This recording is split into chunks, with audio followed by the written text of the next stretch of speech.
Okay, it's officially time, so let's get started. Some people will keep on joining as we do so. Hello, everyone. First off, we're being recorded here. We're recording those workshops to post them later, so be aware of that at any time. I'm Philippe Pasquier. I'm the director of the Metacreation Lab for Creative AI and a professor at Simon Fraser University. And it's my pleasure here to introduce the third of this series of workshops on creative AI tools. I do so here today from beautiful, sunny Vancouver in British Columbia on the west coast of Canada, on the unceded territories of the Coast Salish people here um, today.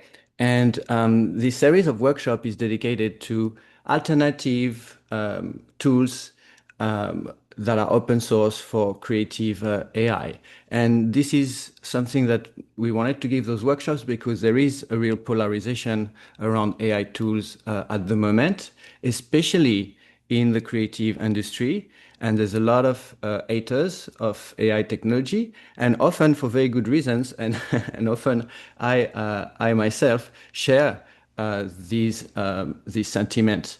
But what's less known is that there is diversity in AI, like in everything else. And through this series of workshops, we wanted to really highlight some of the tools developed at the Metacreation Lab and otherwise that have alternative values associated with them, and maybe that are offering answers or counter offers to what the mostly corporate dominant type of tools people are being familiar with, and also those tools that people are hating. And so we started Thursday with a workshop on music making and computer-assisted composition with MIDI GPT. Yesterday, we had a workshop on our neural visual synthesizer, introducing small data and model crafting with Autolium. And then today, we're going to dive into audio generation, text to audio model and model personalization in diffusion models with Fragmenta. And what's interesting, talking with Misagh today, that I will introduce in a second, about Fragmenta, and in the last few weeks where we worked together with it and on it, it's striking in a way how all those tools share the same set of specifications, which are really a direct answer to a lot of concerns of people, which is instead of getting the corporate AI running on big data centers and trained on stolen data acquired without consent, artists want actually to not only navigate but also adapt and craft their own model. They want to do so on their own data. They don't necessarily have big data, and they don't necessarily trust the cloud, and they want to be able to work locally. They don't want to become computer scientists, and so they need good interfaces, and they want to be able to work with direct manipulation with those AI models. And of course, they prefer if those are open source software that are free. And so this set of specification, which incredibly very, very few system is abiding by, is really not that complicated, and yet it makes all of the difference. And if you think about it, it disarms a lot of the criticism of AI haters. And so today we're really lucky to have with us Misagh Azimi, who is a PhD candidate at the University of Wellington in New Zealand, and also a visiting researcher and artist at the Metacreation Lab. And we're lucky to have him here with us in Vancouver for the next little while, I hope.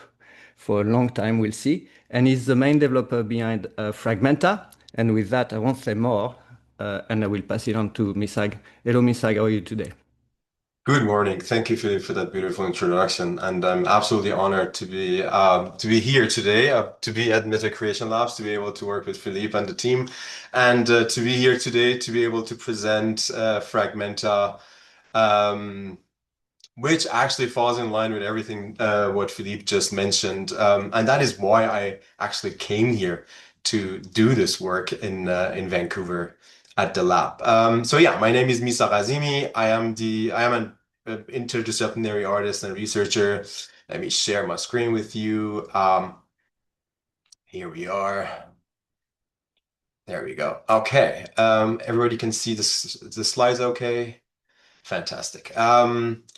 Yeah, I'm an artist, a researcher, and currently in my final months of PhD at Te Herenga Waka, Victoria University of Wellington in New Zealand, and currently a visiting researcher at Metacreation Lab for Creative AI. I am the author of Fragmenta, of course, alongside many sessions and guidances from Philippe and the team, and my supervisory team, also in New Zealand. The software that we will be talking about today. Here's a short roadmap for what we will cover today. Well, since the installation takes a while, instead of talking about the background of Fragmenta, I will first start installing it with you guys. Take a couple of steps because it takes a while to actually install. Take a couple of steps to be able to later also download the models, see if you have any issues. Hopefully, it will run on the majority of the machines. If you don't, we have a solution for that for you to be able to follow along, but maybe in a later day get to actually download it on your own machine. While that is happening in the background, I will give you some background why I decided to make Fragmenta. Essentially, talk about the criteria of what such software actually needs to fulfill. And in my eyes, in my research, and then also a little bit about the technology behind it, because I'm trying to use this session also to maybe talk about the technologies behind something that you might be using but don't really know much about. After that, these will be short sections, and after that, we will actually go through a full tutorial inside the app where I take it from the beginning, show you the whole pipeline of downloading the models, creating your own data sets, training if you're able to, of course, and then actually using the model on your own terms to create audio and music fragments. At the end, hopefully we'll have enough time for a great Q&A, and I have a 5-minute voluntary anonymous survey at the end that I will be really grateful if you could actually participate in. Helps me out with my PhD and eventually future publications, but also to just be able to know what is not working on the system and to actually improve it and make it better for the users. So that is very voluntary. If you want to partake, please do. If not, that is absolutely okay. So thank you for that. With that, let's move to actually installing and running Fragmenta. So will it run on your machine? If you are on a Mac, it will only run on a Mac, like an Apple Silicon in your Mac. So M1, M2, M3, M4, M5 are fine. But even if you're running an Apple Silicon, you need Mac OS 14 plus. So otherwise, it will actually not run. And that is because we are actually in Fragmenta using the Apple acceleration algorithm that will only run on Apple Silicon. So it might even install on a different machine, but it will not actually run it on an Intel Mac. If you're on a Windows or a Linux machine, a dedicated GPU is strongly recommended for you to use. It just makes everything, especially training, much easier. I have to say though, I actually got Fragmenta to run on a Mac M1 and actually train on it yesterday. So when we install it, if you have installed Fragmenta already, please do a git pull because the newest version has many improvements that can help you out. For the installation, we also need Python 3.11. Don't worry about any of these. I will go through all of it with you guys. And to just give you the peace of mind, everything is self-contained except for the Python that you can actually delete directly from your system. Everything is self-contained. So everything that you do stays in one folder. If you delete that folder, Fragment has gone. So don't worry about looking for files somewhere else and trying to delete them individually. So that's part of the design of the system. And if you're installing Python 3.11, don't forget to add it to path. That's very important because otherwise Fragmenta can't find it to install everything else. So if it does not run on your machine and you cannot fulfill these requirements that I just mentioned here, I am pasting a link for you in the chat. And that link is for you to follow along. It's a space on Hugging Face that I have created for people to get to know the app who cannot actually or do not have enough computational resources to actually run the app. This will give you the opportunity to actually see the app, follow along when we're talking about different modules of the app. Don't worry about it now, but in the future, if you see, oh, it doesn't work on my computer, you can actually use the platform on Hugging Face to follow along, and hopefully there will be some computational resources for you to install Fragmenta and actually use it. So on the Python front, and as I mentioned before saying anything about the background and everything, we're getting right into it. So on the Python front, let's install Python immediately on your own computers so we know we have Python. I am pasting 3 links for you in the chat, and these are all available in the documentation that I will show you later, but to just move things along faster. These are 3 different links. If you're on a Windows machine, click on the Windows link unless you're using a 32-bit architecture, which I'm sure nobody does nowadays. If you're on a Mac, do the Mac one, and if you're on a Linux, I'm pretty sure you don't need the tarball yourself. You're going to figure it out. So please, when you install these on your computer, especially on Windows, do not forget to add Python to path, as I have shown on the screen here. All right, this will not take long. You know what? I'm actually going to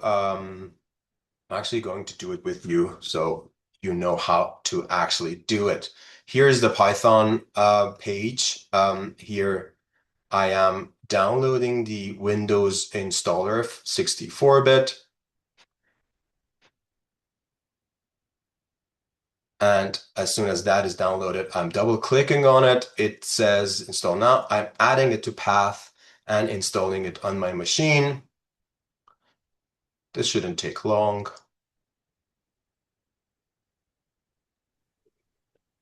Yes, everyone, that's the price to pay to be cloud free, is that you actually have to install stuff on your computer. When is the last time you installed anything on your computer? That is a great point, actually, because one of the reasons why we are developing such technologies is to not to be dependent on the cloud infrastructure that is owned by somebody else. And we see it in all fronts. Computer games even are not going to be made on disks anymore, so you have to be dependent on the cloud. So it's a great point Yeah, I to like to tell data center haters that, each time they're not installing something on their computer, then they're on a data center. exactly. Exactly.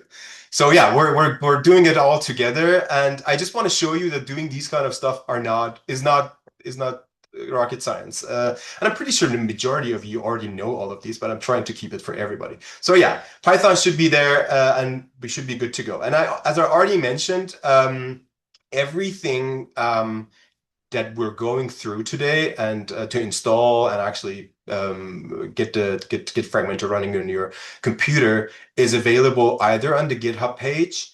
I am pasting all these links for you as well, so you can access them immediately. But of course, these are all available online. This is the GitHub page where the code resides. So every time I'm actually trying to have a CI later, so you will get notified when there's a new version of Fragment available. But for now, every time, once in a while, I'm regularly debugging the system. So every time you actually pull the image, you will have the current version of the software.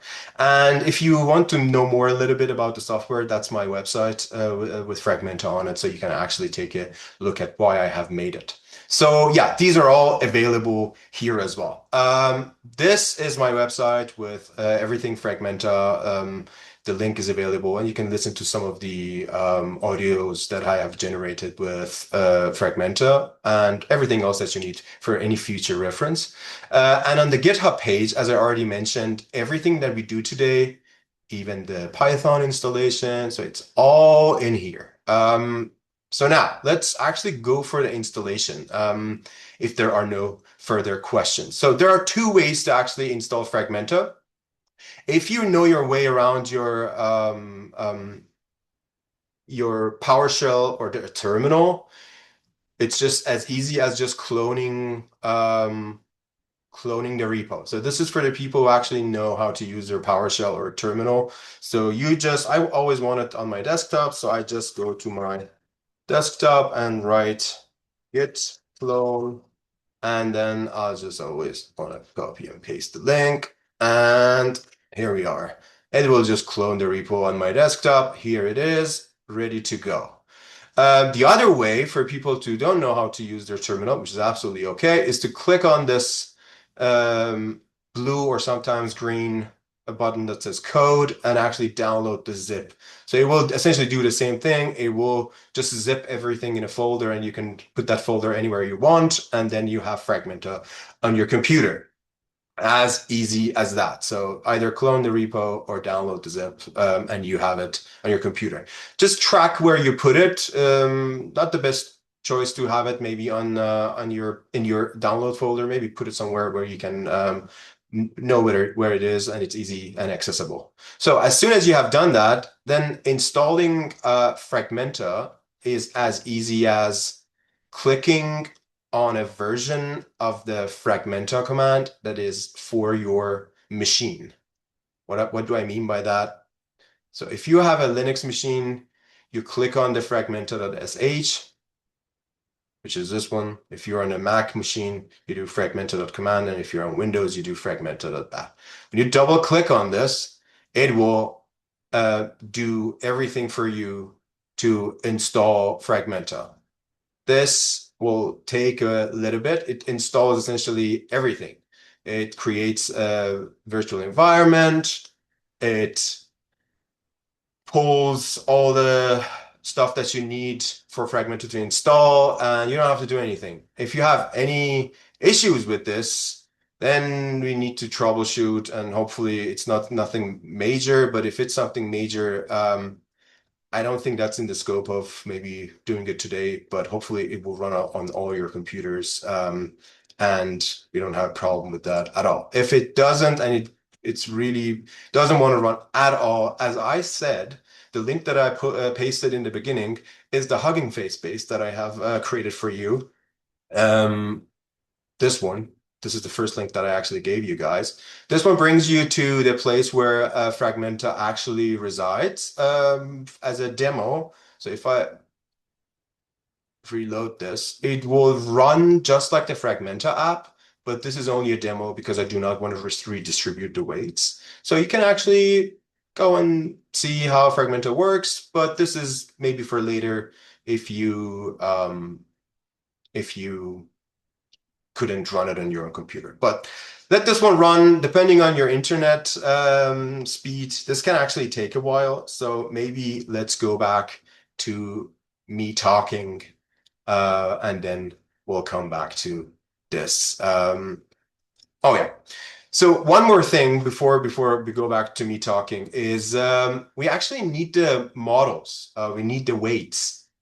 The thing is, we don't have the resources to train massive models, so we have to wrap around technology that already exists and is ethically trained and ethically sourced from the data standpoint. So what we do is actually, what Fragmenta does is actually using Stable Audio 3, which actually checks all these points that I just said.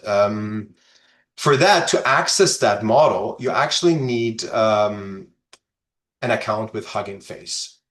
And I'm going to paste this to you too. Hugging Face is actually a platform with a lot of open source models. So this is actually, anyways, a good idea for you to have a Hugging Face account. There are so many open source models, spaces, other stuff on Hugging Face that you can actually access, and it is very normal for people who actually train models, open source or otherwise, to actually give access to them on Hugging Face to people. Just be very careful of your account on Hugging Face, since it was hacked by the OpenAI model a couple of weeks ago. So two-factor authentication is highly recommended here. I'm pasting the link to Hugging Face.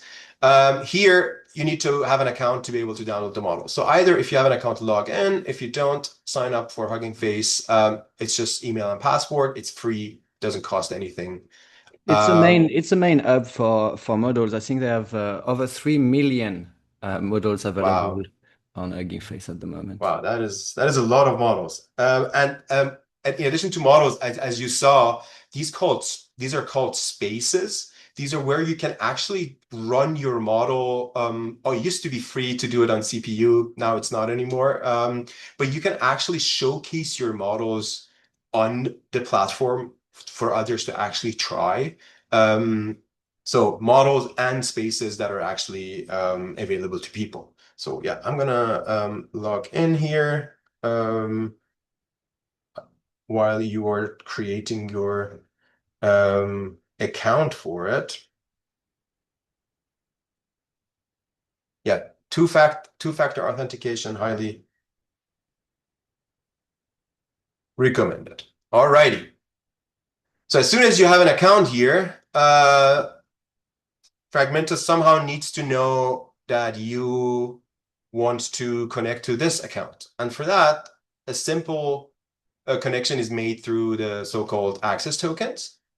So I'm going to send the link for the access tokens to you guys too, but the easiest way to actually go there is to, let me paste it to you guys. There you go. So the easiest way is to go to this thing up here to your account, and down here there's this thing called access tokens. Just click on that.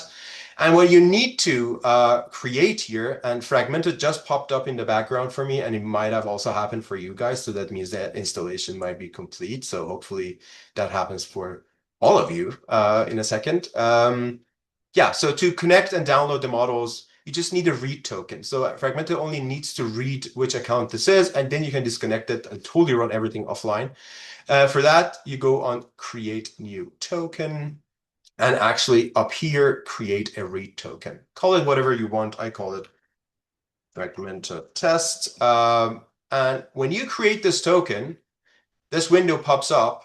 Do not close this, otherwise you have to regenerate this, which isn't hard, but just leave this alone for a second, because later when Fragmenta actually opens, we need this token. And do not give this token to anybody. I'm gonna delete this after we're done, because do not give this to anybody, because everybody who has this token can actually use your account to download models. Yeah, just don't give it to anybody. And as soon as you're done, you can delete it as well. That's what I do. Since it got hacked, I just keep deleting my access tokens.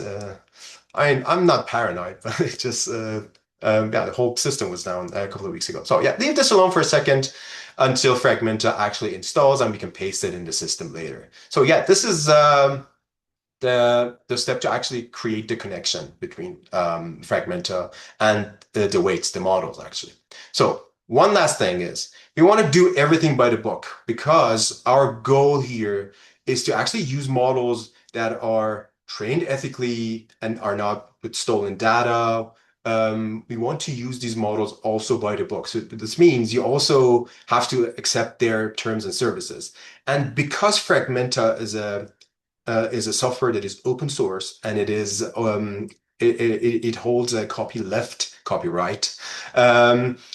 I do not want to redistribute anybody else's code or weights or anything of that nature, which means we have to go the extra step to actually give consent to the people who actually made those weights. So see, these are of course a couple of steps to use a software, but the cost of not doing stuff like this, as Philippe mentioned earlier, is to just use software that you don't know anything about, and you don't know who made it, how it was made, where the people attributed, compensated or not, and so on. So The last thing we need to do is to actually accept the terms and services of the people who actually made this model. And for that, I'm going to send you the link to the weights. So this one is the link that I just sent you guys. It's Stable Audio 3 Small. They have many models, and we will be downloading more than one model. But if you accept the terms and services for one, you can actually use all of them. It just asks you if you're logged in, it will ask you who you are, why do you want to use these models, and if you want to use them for research, of course they're free. And of course, if you want to use these weights to generate any sort of income or something like that, you have to respect their license. But generally up to, I think, $1 million, and don't quote me on that. It's going to be absolutely free to use these models. Why do we use these models and why do we want to respect their license? Is because Stable Audio 3 was, as the creators say, was actually trained on only licensed audio and free sound audio files. So this means all of the data used here is sourced, quote unquote, ethically, and it wasn't built on stolen data. And that goes back, as Philippe also mentioned, to the core of our research ideas and ideologies, that we want to actually do everything with consent and do not redistribute material that is copyrighted. And one could also ask, why do we need these models in the first place? Yesterday with Autolium, we learned how to train our own model on our own data from scratch. Well, it turns out for generating audio, this is not an option because the amount of data you actually need to train a model is not something that any single artist can provide. And so therefore, we will start with an existing model, but a clean one, and then move from there on with our data on top of it, as Misagh will explain. But in this particular case, to generate good audio, we cannot start from scratch ourselves. That would not work. Absolutely true. So the first version of the stable audio model used around 500,000 audio tracks, and this version has used almost 1.5 million audio tracks. So that's not something that we musicians possess or can have access to. That's why we use a different method that I will, as Philippe mentioned, talk about later, which is just putting an adapter on an already existing model. So yeah, if you accept their terms and services and you have your access token and you haven't closed this window, then we are good to go. If there are any questions up until now, I'm happy to take any questions you might have. Other than that, I'm going back to talk about a little bit about why I made Fragmenta, and hopefully by the end of that, even the slowest internet connections have been able to download and install Fragmenta for all of you.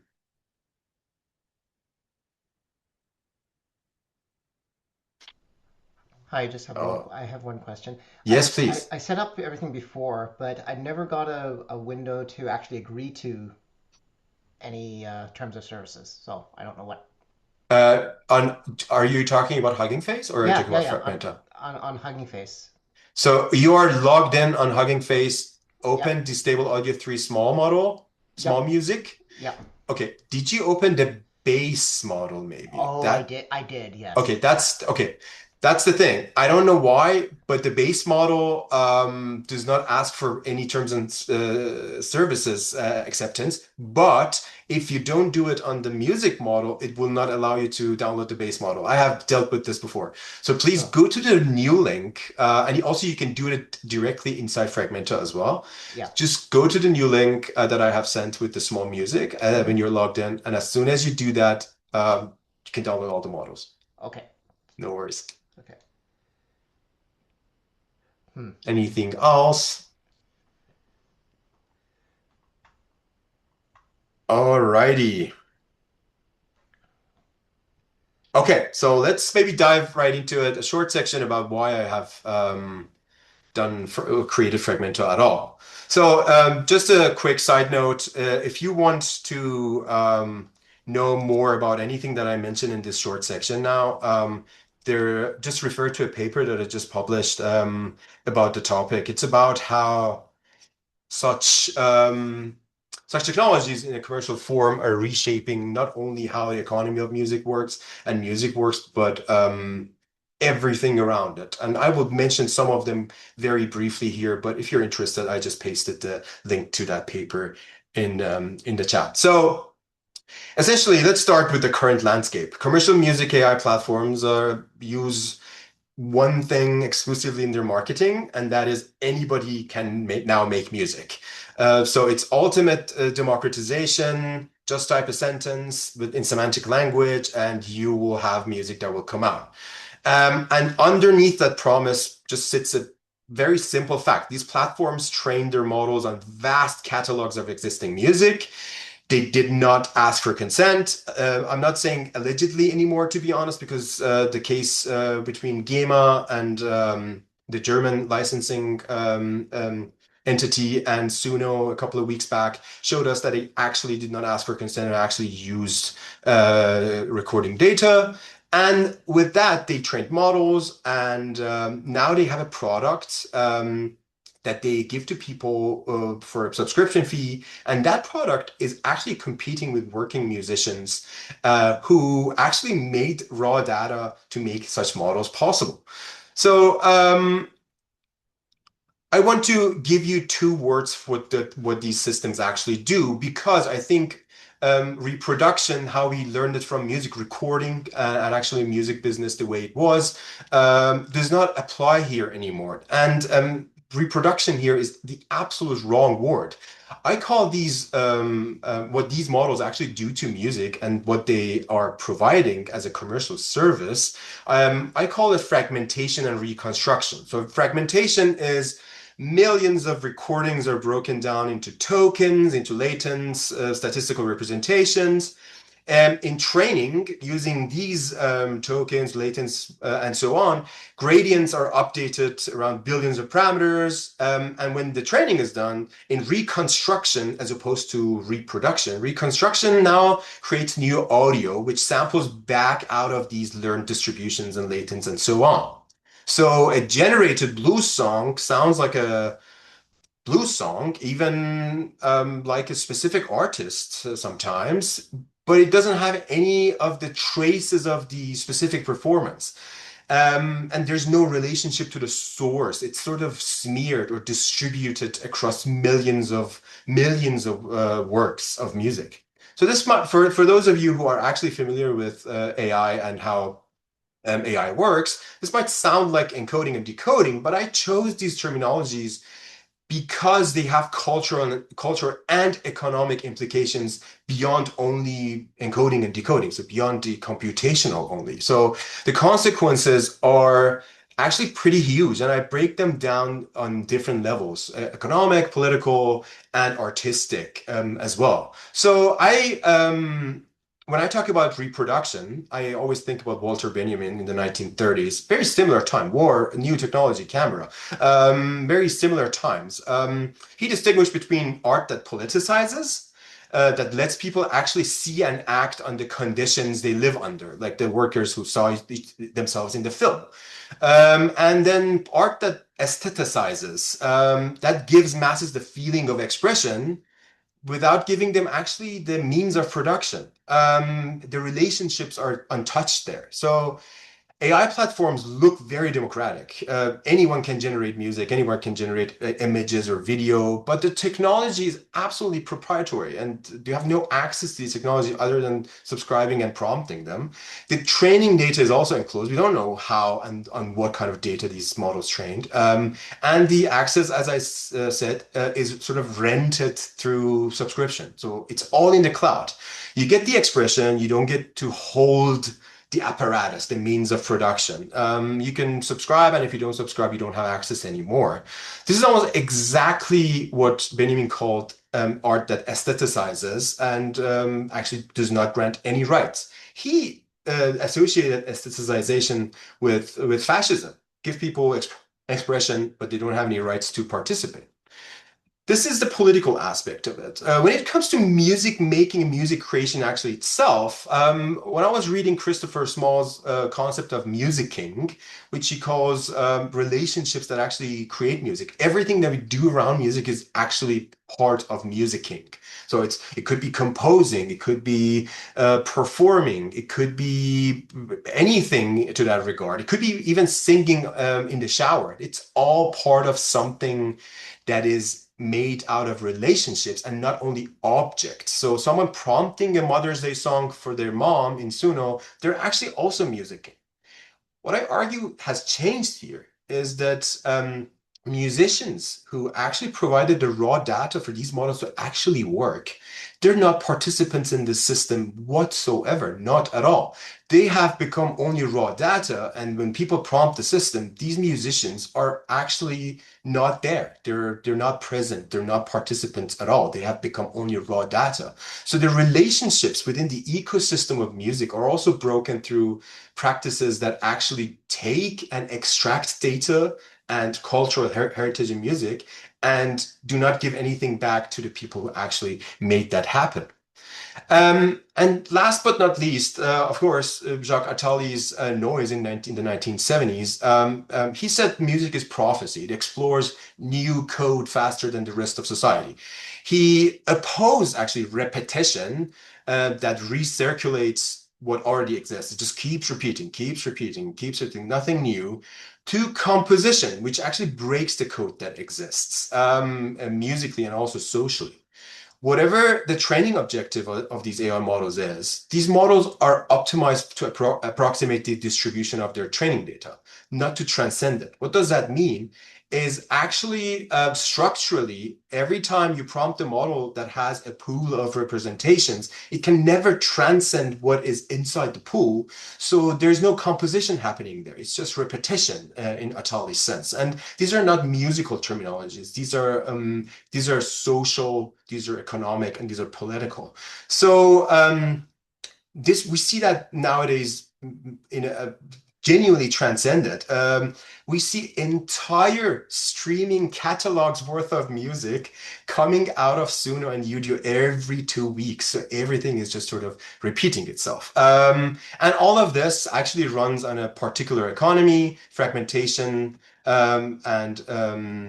and reconstruction run actually on the cloud all the time. So the infrastructure is also owned by somebody else. So coming back to what Philippe also mentioned in the beginning about why do we do these kind of stuff, having all of the stuff that I said in mind, I think we need answers. We need interventions that actually find out what is wrong with the system that already exists and can actually propose alternatives.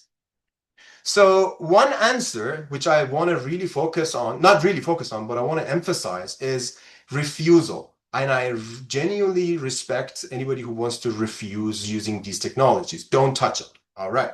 I respect that for sure. But I don't advocate it because non-participation asks the people who actually are already exposed to these platform extractions to absorb the most cost. So musicians whose music has been already used, visual artists, authors, everybody whose data has been already absorbed, they are going to absorb the cost the most. So my answer comes from actually two places. One of them is what McKillen calls positive refusal. So which means reject the current thing, but also build the alternative.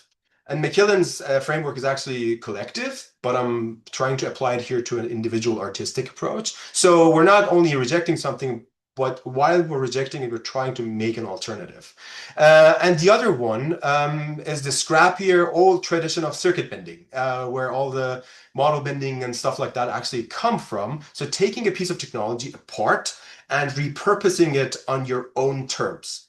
Fragmenta borrows the technologies and also of such platforms and uses it in a sort of parasitical resistance form to even use their interface conventions that you see later in Fragmenta to actually turn the technology against the economy that is actually creating these platforms. So it runs not within the system, but parallel to the systems and the platforms to actually offer something that could be a small part of the alternative. And I know the scope is very modest, but many modest approaches will actually might lead to better results. So as a part of my PhD, I have 5 criteria that Fragmenta uses to create design choices. First of all, people who use Fragmenta should have agency over the conditions of production.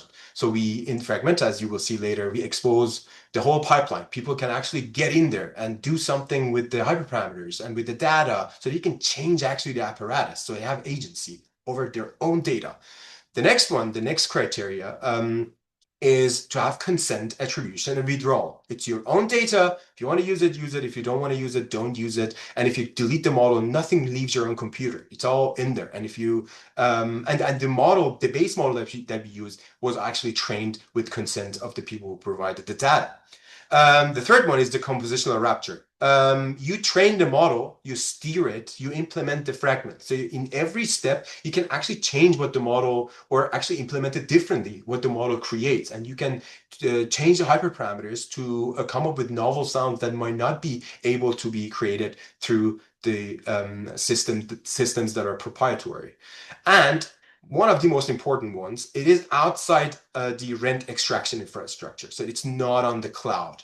As soon as you download the base models that are provided for everybody to actually run the system, you can shut your internet off and use everything on your computer. After the initial install, nothing leaves your machine. You don't need any internet unless you want an update. And the last one that is very important to me is to actually, in a more genuine sense, use the technology as democratizing. So there's no code required. Actually, it's actually for everybody. It's not displacing the musicians. It's not asking people to take the hit. It's small data. You can run it on your consumer GPU, no code required. And that's why this approach speaks to us when we talk about ethical and open source technologies. So yeah, that is exactly why I have made Fragmenta. For you to understand some basic ideas, so later everything in the app makes sense. The model that we use here is Stable Audio 3. It's open source. It uses free sound and licensed audio. Please visit their website to know more about their technology. And it uses a diffusion transformer. And for you, on a very basic, how diffusion works is during training, you actually corrupt the data with noise. And during inference or generation, you do the exact opposite. So you start from pure noise, remove little by little, step by step, and in each step, the step is guided by a text prompt through that embedding. And at the end, what remains, and I have used the visual models because diffusion is also used in images because it's easier to understand. At the end, what remains is actually an image or the audio. That is actually what is happening in the background of Fragmenta. And if you want to know more about diffusion, there are hundreds of YouTube videos and resources that you can actually access. When it comes to Stable Audio 3, you should know, for those of you who are interested in this topic, if you are only a musician, don't want to know any of this, just please ignore this, doesn't matter. So the text encoder is actually frozen. So annotation actually is actually capping the training. So introducing any sort of new vocabulary will be problematic. Not problematic, but it does not train on it. The diffusion transformer, the backbone of the system, does the denoising, and also that one is the one that we actually train through a LoRA. And we'll talk about what LoRas are in a second. And there is also the third part in the system, which is the autoencoder, which turns raw audio into latents and back. So the diffusion transformer never sees the raw audio whatsoever.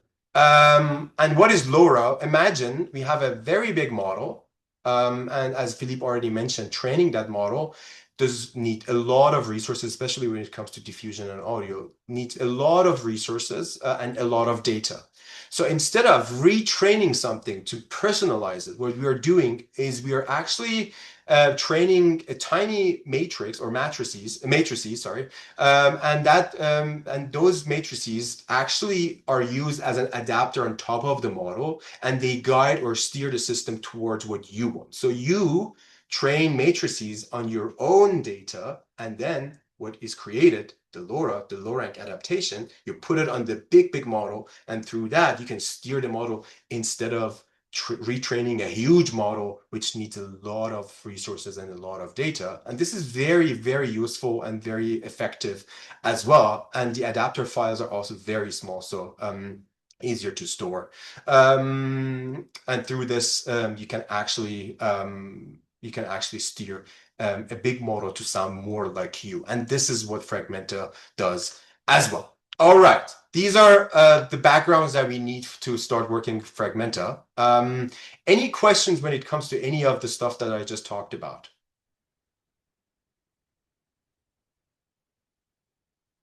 All righty, I hope we all have Fragmenta open on our systems by now. Is that the case? Fantastic, I love that. Okay, so let's go through the whole thing. You are greeted when you come to Fragmenta at this window. All right, okay. And right off the bat, there is one small info button on the left bottom corner, and this is very useful. If this is on, if you want to know something and you want to, I don't know, go on some parameters, you see some information pop up at the bottom of the page. So if you have any questions, this can actually help you understand what these stuff do. Currently, I'm adding to these, and these will be more and more in the future. So if there are any questions, just keep this thing on. And if there are any information, this will help you actually know it before you need to Google it or ask me or something like that. That is very important. So let me give you a rundown of the whole system. On the right top corner, what you see is the indicator if you have a GPU or a CPU. So if you have a dedicated GPU, Fragmenta will recognize that and will actually tell you how many gigabytes of VRAM your GPU has. If you don't and you're running on a CPU, don't worry about it. It might be actually absolutely okay. It will just be much, much slower, both in training and inference. Of course, much more in training. So let me see if I can yeah, that's better. Make some room. There you go. Okay, so this one actually tells you how much VRAM you have. This is a good indicator because sometimes you have something loaded in your GPU, in your VRAM, and you don't want it there, and you see a lot of it is occupied, and yeah, you can actually free it later. So yeah, this is very important. Just take note of that. On the left bottom of the screen, what you see here is another menu, and this menu is also very, very important. I start from the bottom, and on the bottom you see a about page, so you can always see your version here, and then check with GitHub to see if this is the correct version. The documentation pages that I have already mentioned are also here. So yeah, normal stuff. You have a light mode, dark mode, depending on what kind of mode you want to work in, for your eyes to not get tired. This button actually frees the GPU that I just set up here. If this one is too occupied and stuff are loaded in it and you want to free it, you just click on this and it will free the GPU. Please know, if you do this while inference or training are happening, it will break the process. It might even crash the app. So just be mindful of that. At the same time, you have an output folder here. Everything that you generate with Fragmenta will end up here. I haven't generated anything with Fragmenta yet, so the folder is empty. But yeah, if you want to track everything that you have generated, the file names will be your prompt names, and there is a metadata file as well to track every parameter that you use to generate, including seed, guidance, stuff like that. So that one is that. And now we are coming to the checkpoint manager. This is a very important part of Fragmenta. And why is because here you can download all the models that we just talked about a couple of minutes ago. So do you remember the access token I talked about? Now we need that access token to actually make the connection between Fragmenta and Hugging Face. So copy that. And again, I'm going to delete this after we're done. Copy that And here on the checkpoint manager, say sign in to Hugging Face and paste that token here. And when you do that, it will recognize who you are and it will sign you in. And as long as you have done that, you can actually download the models. So you have two sets of models. What's the difference here? The distilled models, the fast models, their parameters are frozen. So you cannot train against them. You cannot introduce anything new in their space. So these are frozen, and that's why they're very fast to generate with. So if you only want to generate very fast in real time almost, um, with my calculation, even on a very slow machine, you get under a second generation times. You can download these, and these will go ahead and actually, if you have accepted the terms and conditions, actually download the model. So these are the distilled models. They're faster, but you cannot train against them. If you want to actually train your own models, you need the base models because these are open. And you can introduce new new parameters in their space. So if you're on a Mac, you cannot, for now, you cannot actually download and use you cannot use the medium model. So don't worry about that.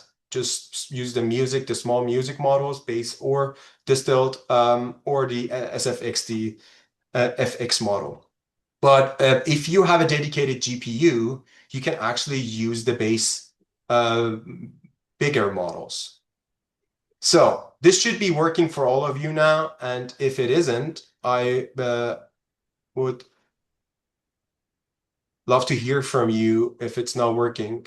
One known problem is that if you're running Fragmenta on a corrupted disk, especially if your disk is very slow, it will have problems actually downloading these models.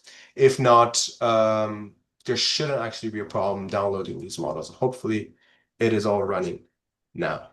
And here may be a good time to say that those models, so it's all released open weights models trained ethically, as Misagh mentioned, and that's by a company called Stability AI. And the reason why you see small, medium, and not big here is because they also need to make money. And so the big models, they keep it for them and they sell access to those models through API or they serve it to on the cloud. Unfortunately, because I'm downloading a 9 GB file, Your connection is maybe compromised. Yeah, so I was saying, yeah, so this is the company that is serving those models. And as you see, there's music generation models. They're extremely powerful, even though we don't have the big ones, and sound effect generation. And so there's really a wide variety of sound. And those are music generation models that, unlike some other models, the one used by Suno or Udio, don't have singing or lyrics capabilities. So it's just instrumental music a priori, although you can generate voice with them as well. Misagh, can you hear us? I think I'm back. Can you guys hear me? Yeah. Yeah, the bandwidth was unfortunately not enough for downloading 15 GB while speaking.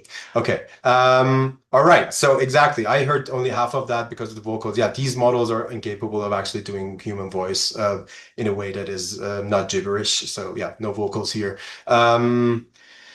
Yeah, in our experience, the medium model is actually pretty capable of, especially when you do LoRa's against it, is actually pretty capable.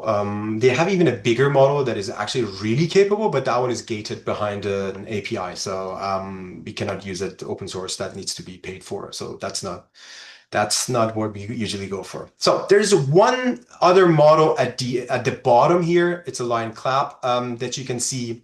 This one is needed.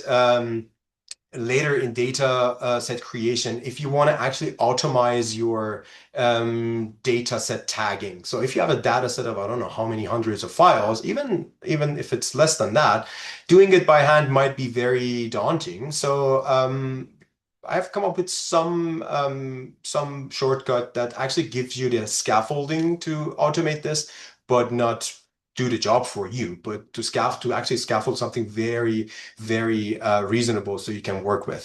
So if you want to do this, And this is also 3.8 gigabytes. You can actually download this one too. So you can use it later in the um, in um, in annotation. So hopefully everybody's okay. Everybody downloaded the models. Everybody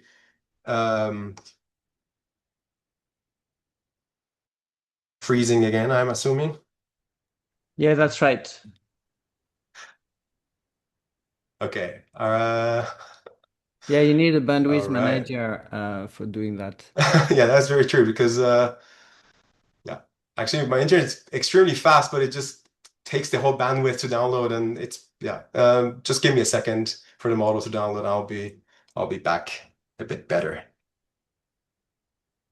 Excellent. Well, I can fill in. And so here we're gonna download those models, and those are text to audio models. So they do take prompting as an input, along with other parameters that we're gonna study together. And the output, Misagh, if you're back, what is the audio quality of the output? I think they all output the same audio quality. Yes, they all go for 44.1K. Stereo. Yeah, stereo. It's essentially the same thing, but the quality of sampling is essentially better in the bigger model. And the difference is, as I said, the distilled model is frozen, so there are only 8 steps in the diffusion, and you can't change that whatsoever.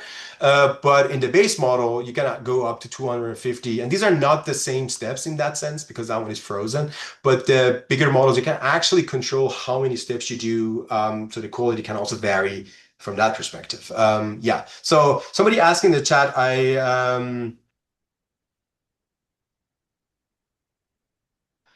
should we go to the chat for a second? So I see a couple of stuff in the chat. Mhm. Okay, I have the model small, music base, which hopefully is fine. Absolutely. If you want to train, that's the one to go with. And if you have a dedicated GPU and can actually afford to train the bigger model, you can try that one too. But to train the base music model is absolutely fine. Still downloading via satellite. Yes. Okay. Good. Then take your time. I'm gonna do some some stuff anyways before we move on. I'm signed in, got the Civil license. Nothing turned up in my mailbox yet. You don't need to. You're not gonna get anything in your mailbox. They just need your email address. Got to still get not getting the window on Hugging Face to agree terms and conditions. Not able to download small music. Okay. If you have not been able to go. So what happens if you, Pravin, if you go to this page, what happens here? There's nothing here? No, I go there and sorry, I mean, I'll just let me go back to it. Hugging face, sorry. So actually, I also did delete So you accepted the terms and conditions. The terms and conditions never came up. That's the thing. Might have, okay, that's really weird. And I tried. I was thinking maybe I had a window suppression or something, so like a pop-up suppression. But so I tried it in my Firefox, and still nothing. Okay, and you're logged in. True? I'm logged in, and Okay. it's actually when I go into Fragmenta, it actually says logged in there as well. So Okay. So I'll recommend you doing this. Go to the Fragmenta folder, go to the models folder, go to the pre-trained folder, okay, and delete everything that you have here. And then close Fragmenta, open up Fragmenta again, and try again via the checkpoint manager window.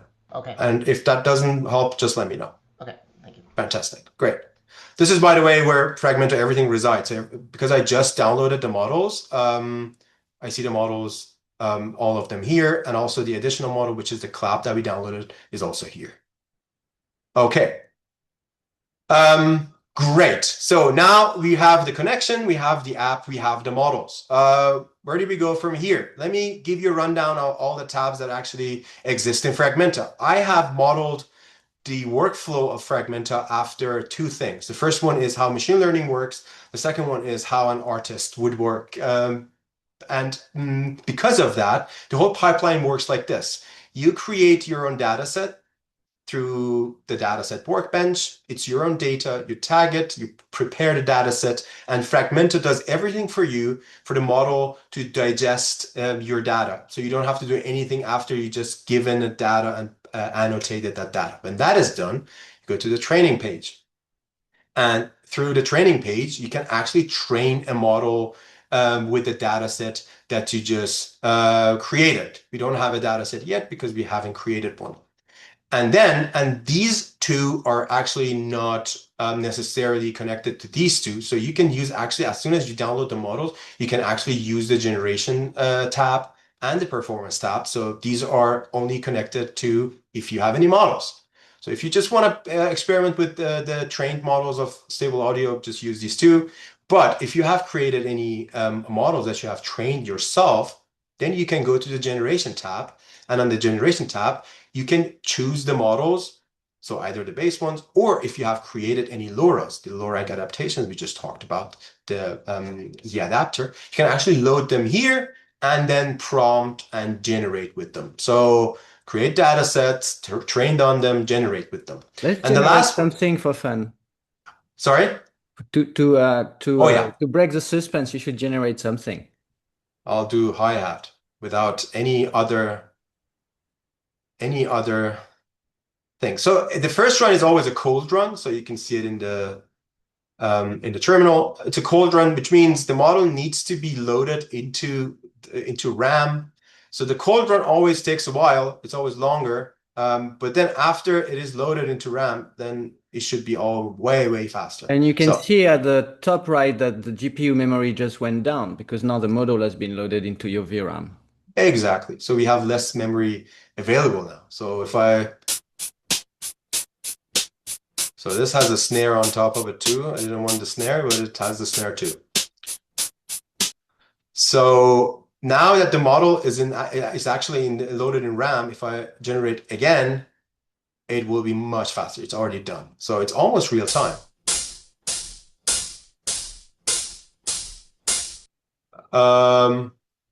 Let me try something else. Whatever.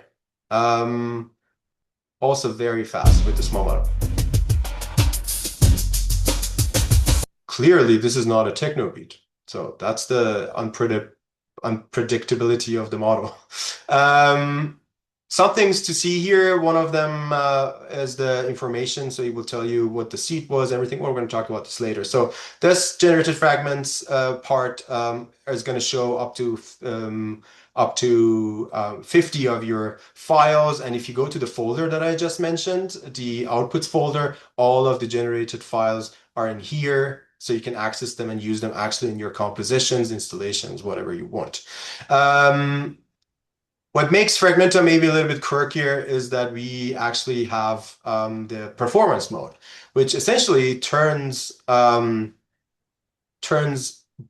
diffusion or AI prompting, text to audio diffusion, into a playable instrument. And this playable instrument has 4 channels. You can actually prompt the system in every channel, and then it will come up with audio fragments, I call them, and you can actually listen to these audio fragments, play them in real time, and then actually perform with them. You have delay, reverb, filter.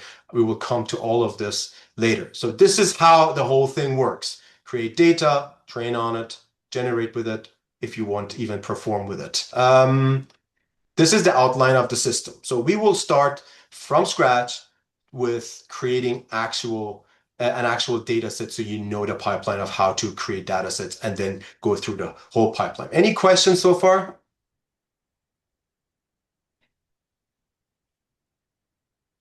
Okay.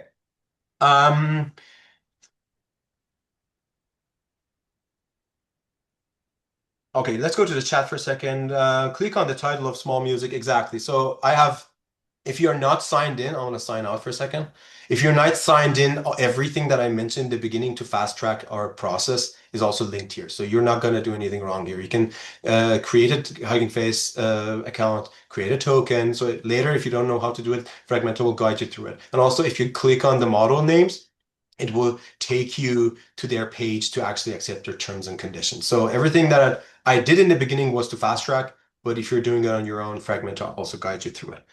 Oh, cool. My hi-hat is slightly different. Yeah, because, and we'll talk about that later, because you had a different seed. And every time you have a random seed, the results are going to be different unless you actually fix the seed, and Fragmenta gives you that possibility, something that proprietary models also do not provide. And that's super important to mention that, yeah, that notion of seed, because in fact, those networks are deterministic. With the same seed, you will get the same sound each and every time, which is really great because when you remember the seed, it means if you really, really liked something, then you can make all sort of variations of it with different LoRa's intensity and different things like that. So this idea of seed, we'll come back to it, is really essential to work creatively with the system.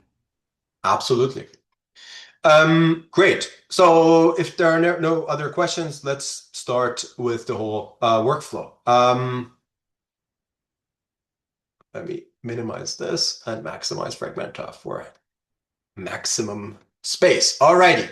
So what is it? What is a project in a dataset workbench? A project is essentially a folder that will include your audio data, your metadata, which includes your tags and everything else. And every time you want to train, you can actually call this project to train. So you can call it whatever you want. I'm just gonna do workshop test. This can be anything you want.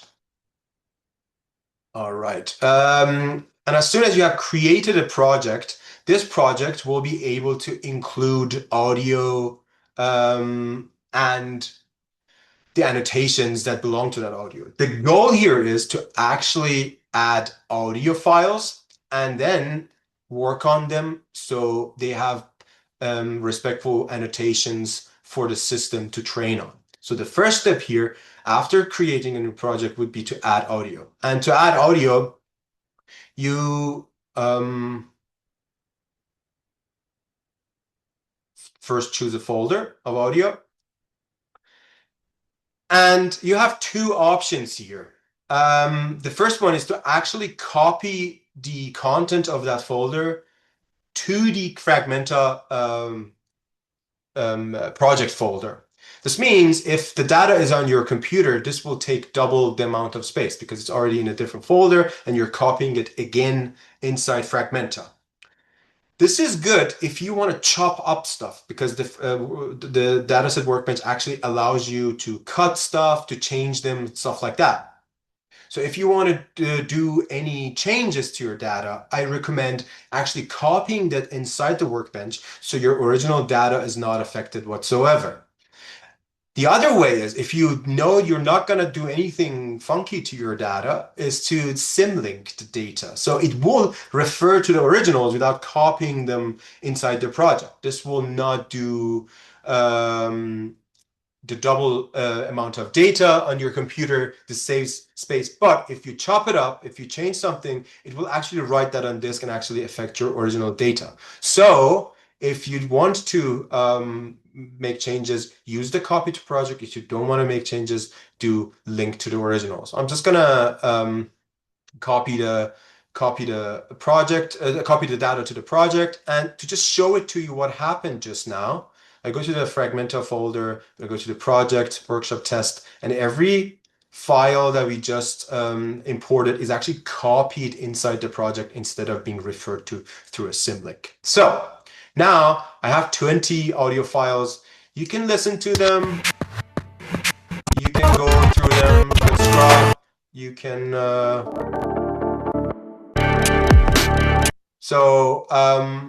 everything is available for you to do actually within the dataset workbench. What are the options to do actually here? Well, the easiest one would be to just prompt it through, I don't know, electronic music, not music, electronic, maybe instrumentation, drum machine, synth-based. So these models, we downloaded the text to audio models. And so they've been trained initially on pairs of sounds and their descriptions. And so ourselves, when we do our data set, this is what Misagh is doing here. We're doing exactly that. We're going to have to provide sounds. They can be short one shot, they can be recordings of stems, they can be full tracks, depending what type of aesthetics we're looking for, and then the description for them. And the description, there's a lot of tricks, and it's sort of an art of deciding how to describe things. And then Misagh, I don't know if you'll go into that, but there's quite a number of guides online, and there's a bit of a learning curve to dataset preparation, and also a lot of things to explore and discover while doing so. Back to you, Misagh. Exactly. So what we're doing here, as I mentioned earlier, we are reintroducing new parameters to the model through the LoRA. And what we are doing is also giving it further audio and text pairs so it can learn our distribution of our data. Exactly. So the easiest or the hardest way would be to actually start doing this by hand, to actually write everything down, and try to do it one by one. That would be the actually hardest way to do if you have a big data set. The other way would be the other way that I have introduced within the system is to actually doing scaffolding automatically and then doing it yourself a little bit better later, adding to it. And by that, I mean using the auto annotation functionality. So everything in the app that you see is golden. This one on the training page. Every golden button in Fragmenta is actually an automation button. So if you don't know what to do, if you don't know what that means, you can use the golden buttons to do something for you. And then you can actually add to those results or change those results accordingly. We have two different modes of auto annotation, so you don't have to do it by hand. And again, this is not the end of it. This is more of a scaffolding for you to add to.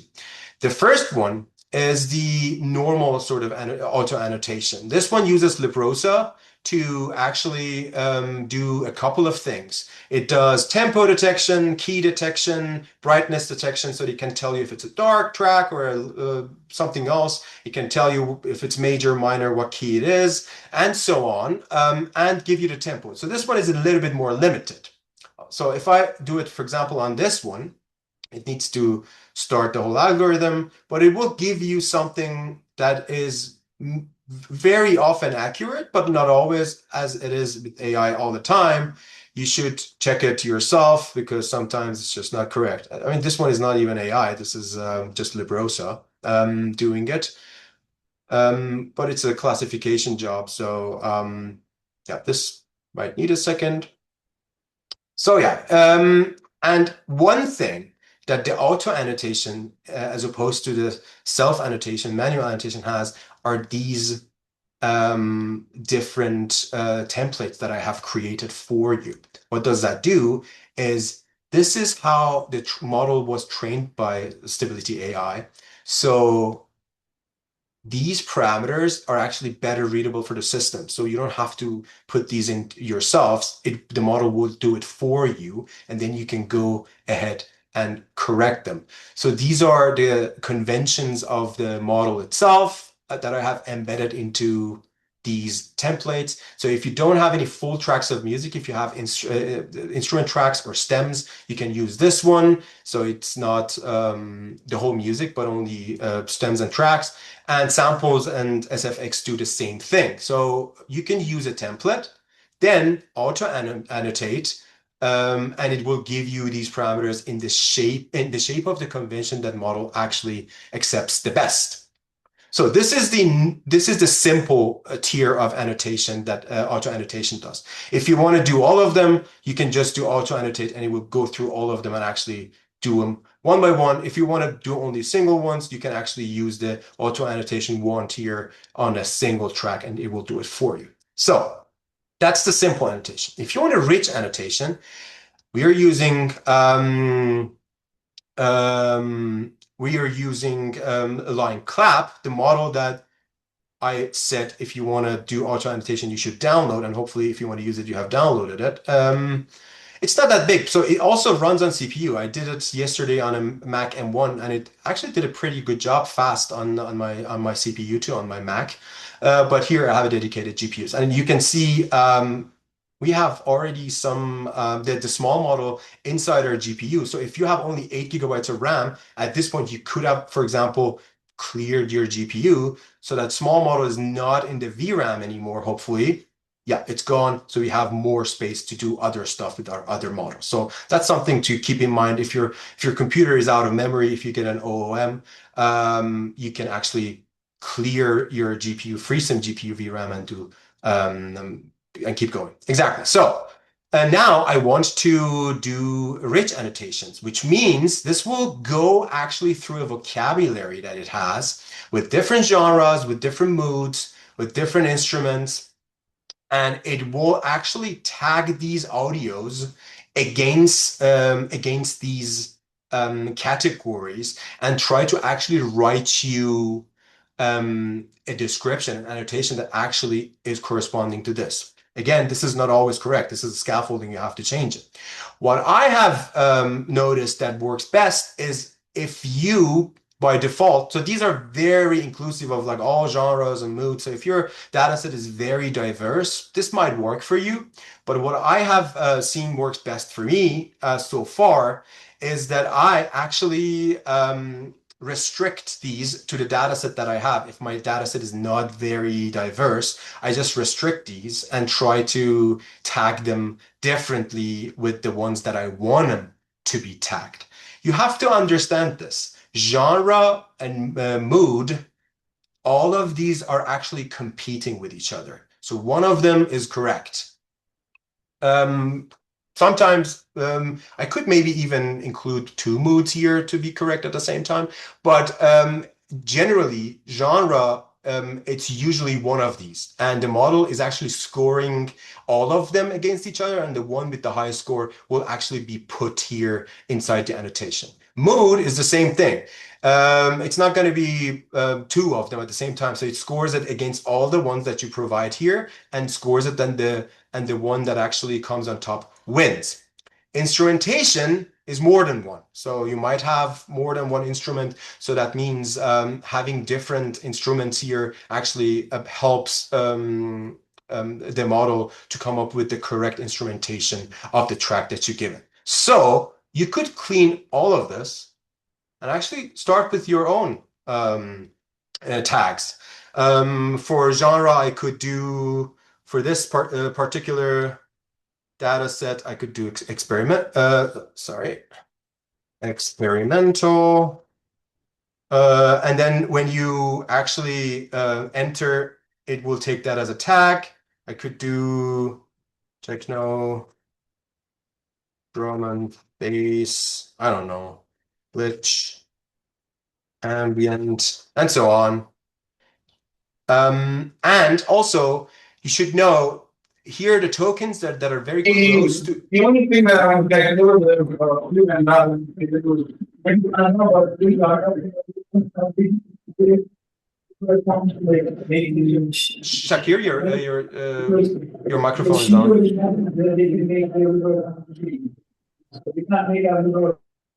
Okay. All right. I think I muted him. Yeah. Okay. Great. So you should know here there's no way to introduce new things to the model. So the ones that are very close to each other also, they will just result to the same thing. So if you do, I don't know,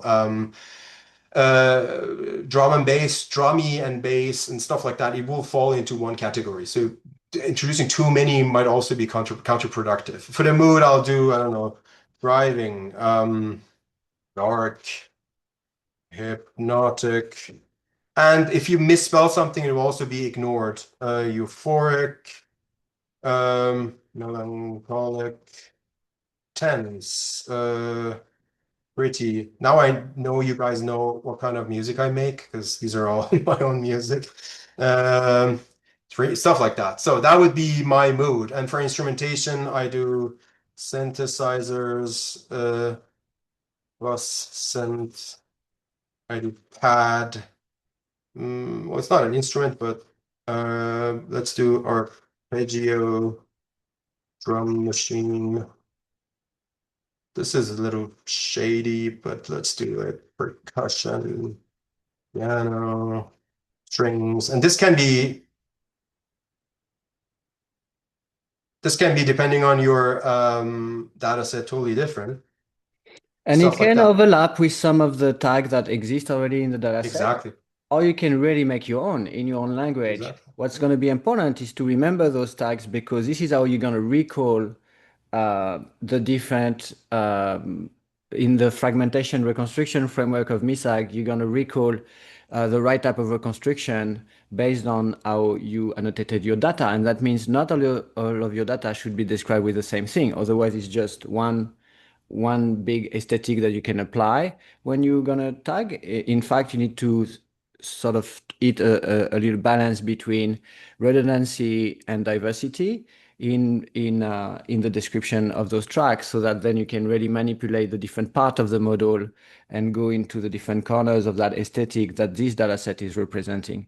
So it's a bit of a learning curve, this tagging exercise, but it's definitely important because we're talking about a text to audio model. And so the text part is something that we need to work on. It's not the funnest part. You'll see that playing with the system is a lot more fun, but it's definitely necessary for it to work well. Exactly.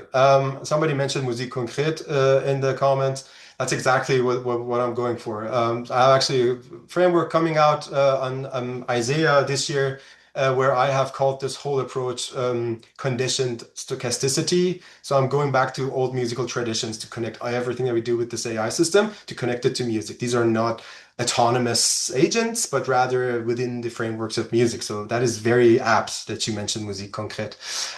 Amazing. So we have created a vocabulary for clap, and now we want it to go through our data set and score everything against it. If you want to use clap, you need to turn on the rich annotation. So now, again, it's a cold start. It needs to load the model in the RAM and then go through the whole data set. I don't know why it's 19 files. It should be 20. By the way, I chose exactly 20 files because that's the minimum recommendation from Stable Audio themselves. Something between 20 and 50 files is actually pretty good for doing a LoRA. Anything less than that will lead to the model just memorizing your data instead of being able to generalize. So yeah, again, try to expand the taggings that you have. So what happens here, if you have files that have different annotations, but they vary in 2 parameters only, maybe BPM. I had a data set that I created before I came up with all these strategies. That was 197 files. And the difference in these files was only BPM and key. So that means the whole 197 files that the model is learning from, it's learning from 2 different parameters, and everything else is actually not that different from each other, not different at all, actually. So that didn't lead to great results. So here you have to try to expand. So the description actually should describe the differences in sound here in your tracks. So now we see that it went through all of them and actually did a pretty decent job of coming up with tags that are describing these. I'm not going to go through all of this and change them today because, again, this is not the fun part of doing anything with Fragmenta. This is more of a how to make it work for you.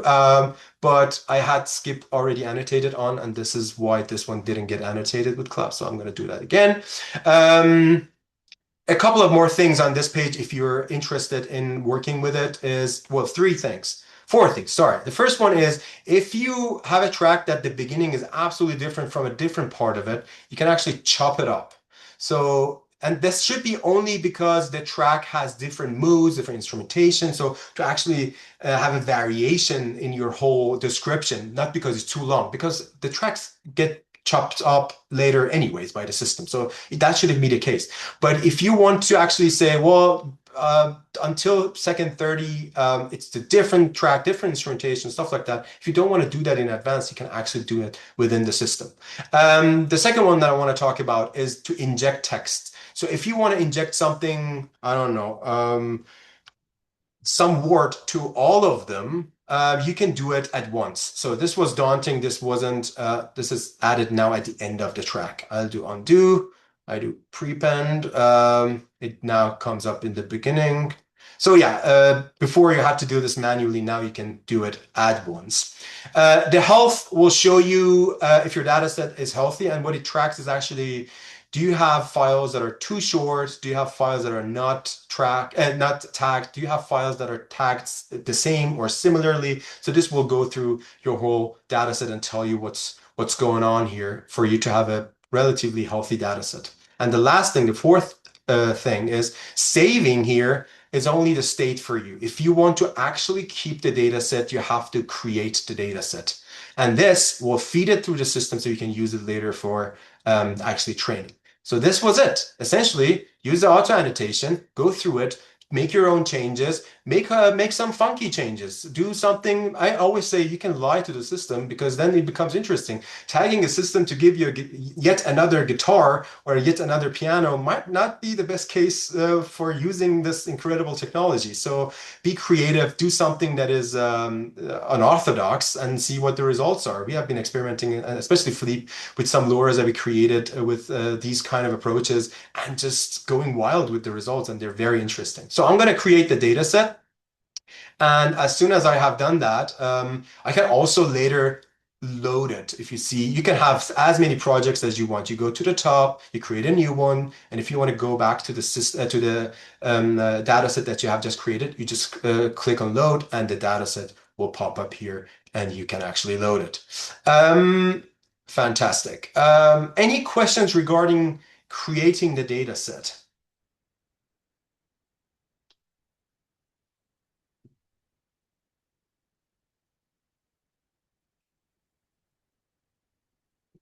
Fantastic. I love that. That means the UI works.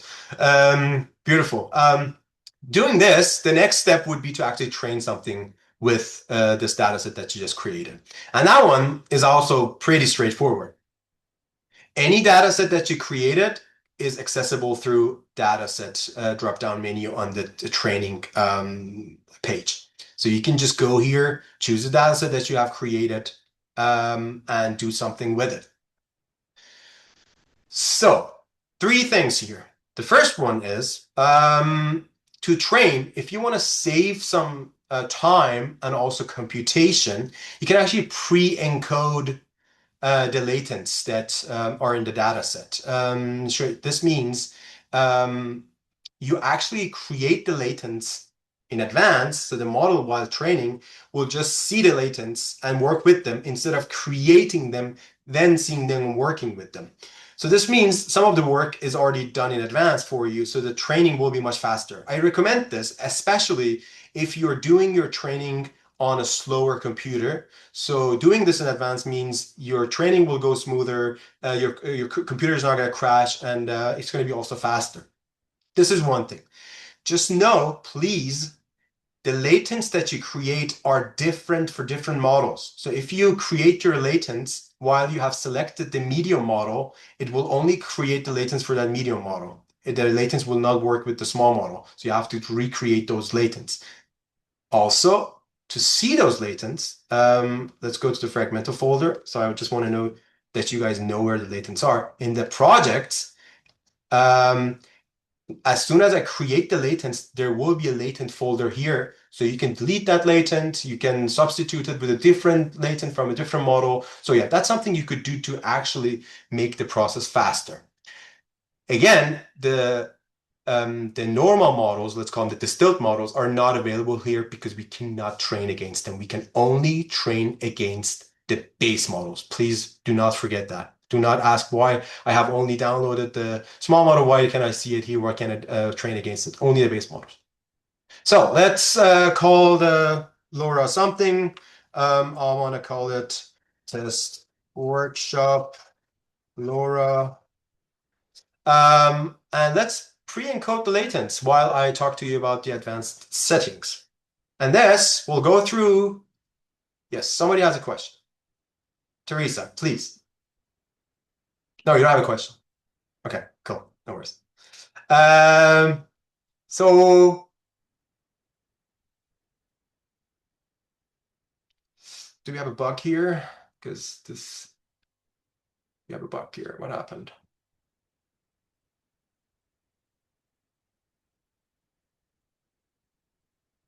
Got it. Yeah. This might be easy to address. I'll just delete the latent. And this is actually good for you to see if something goes wrong. It's actually pretty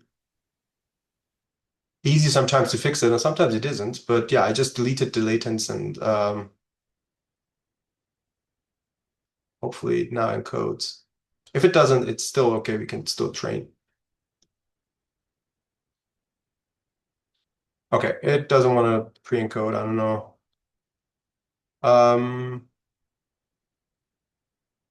Okay, I don't know what's going on here. It doesn't. On our side. I mean, on my side. On your side too?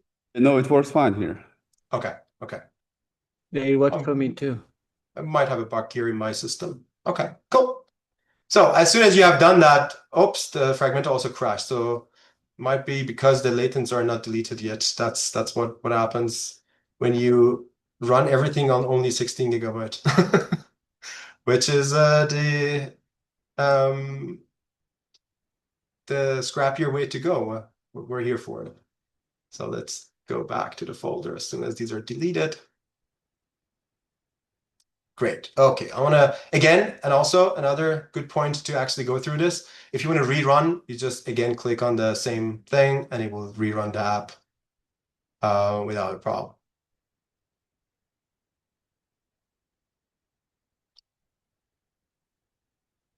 Fantastic. Okay.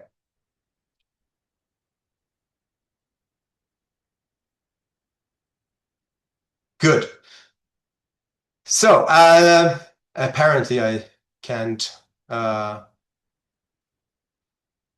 me go to the medium, try to encode. If it doesn't, it doesn't, it's okay. Okay, it doesn't. I don't know why. Anyways, the other one is actually, depending on the model that you actually choose, you have so many hyperparameters to work here with. So for those of you who actually know what you're doing with diffusion models and with training, you can have a lot of access here. The 1,000 steps, well, of course, it will depend on how much data you have actually. But recommended by the folks from Stable Audio themselves, 1,000 steps are actually a great starting point to actually train your LoRA. If you have more data, and if you want to experiment, just go crazy. Just go up. I've been training with a little bit more data on 4,000 steps. The system works not on epochs, but on steps. So that would calculate the amount of epochs to save the checkpoint, so you don't have to take care of any of that. But for now, we'll just keep it there. The shape of adapter you can also change if you want. Essentially you can just not touch anything, and the system will work for you.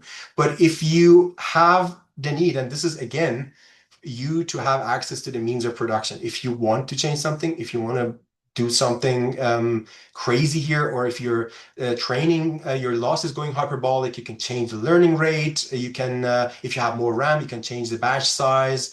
But the system for now is actually by me optimized for you to just train it on almost any machine and get like really decent results. So if you have like a very abnormal data set, if it's too many files or whatever, you can actually use this suggest hyperparameters for my data set button that will actually see your data set and try to give you the hyperparameters. And you don't even have to do them by hand. It will apply them for you.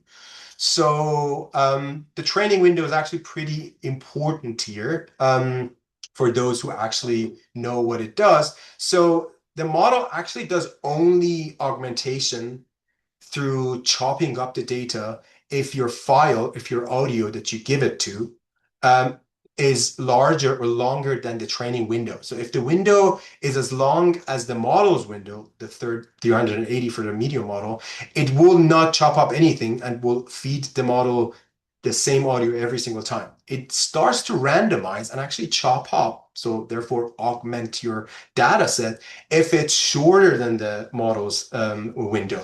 So doing a shorter training window means it will chop up your audio that you give it because it's shorter than the window of the model, and then start to use those randomly, and that will actually augment your training. So you can also experiment with that if you want. It's down here.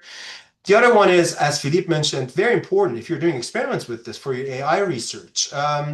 Fix the seed. If you want to actually know what happens on different machines, different parameters here with different hyperparameters, and you just want to keep the seed the same, you can fix that or use a random seed, whatever you want.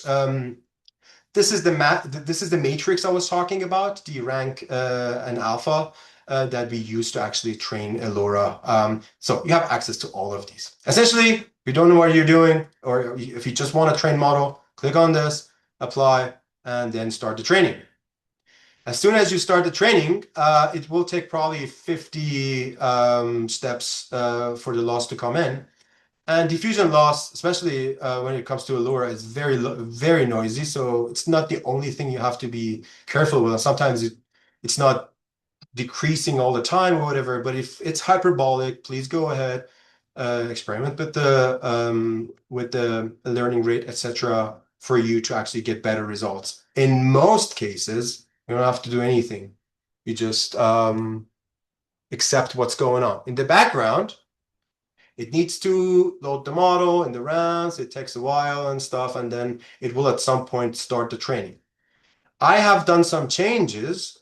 So, for example, my good friend Irfan, who tried this on their Mac and couldn't actually train because the initiation session took way too long, are now able to do this on their Apple Silicon as well.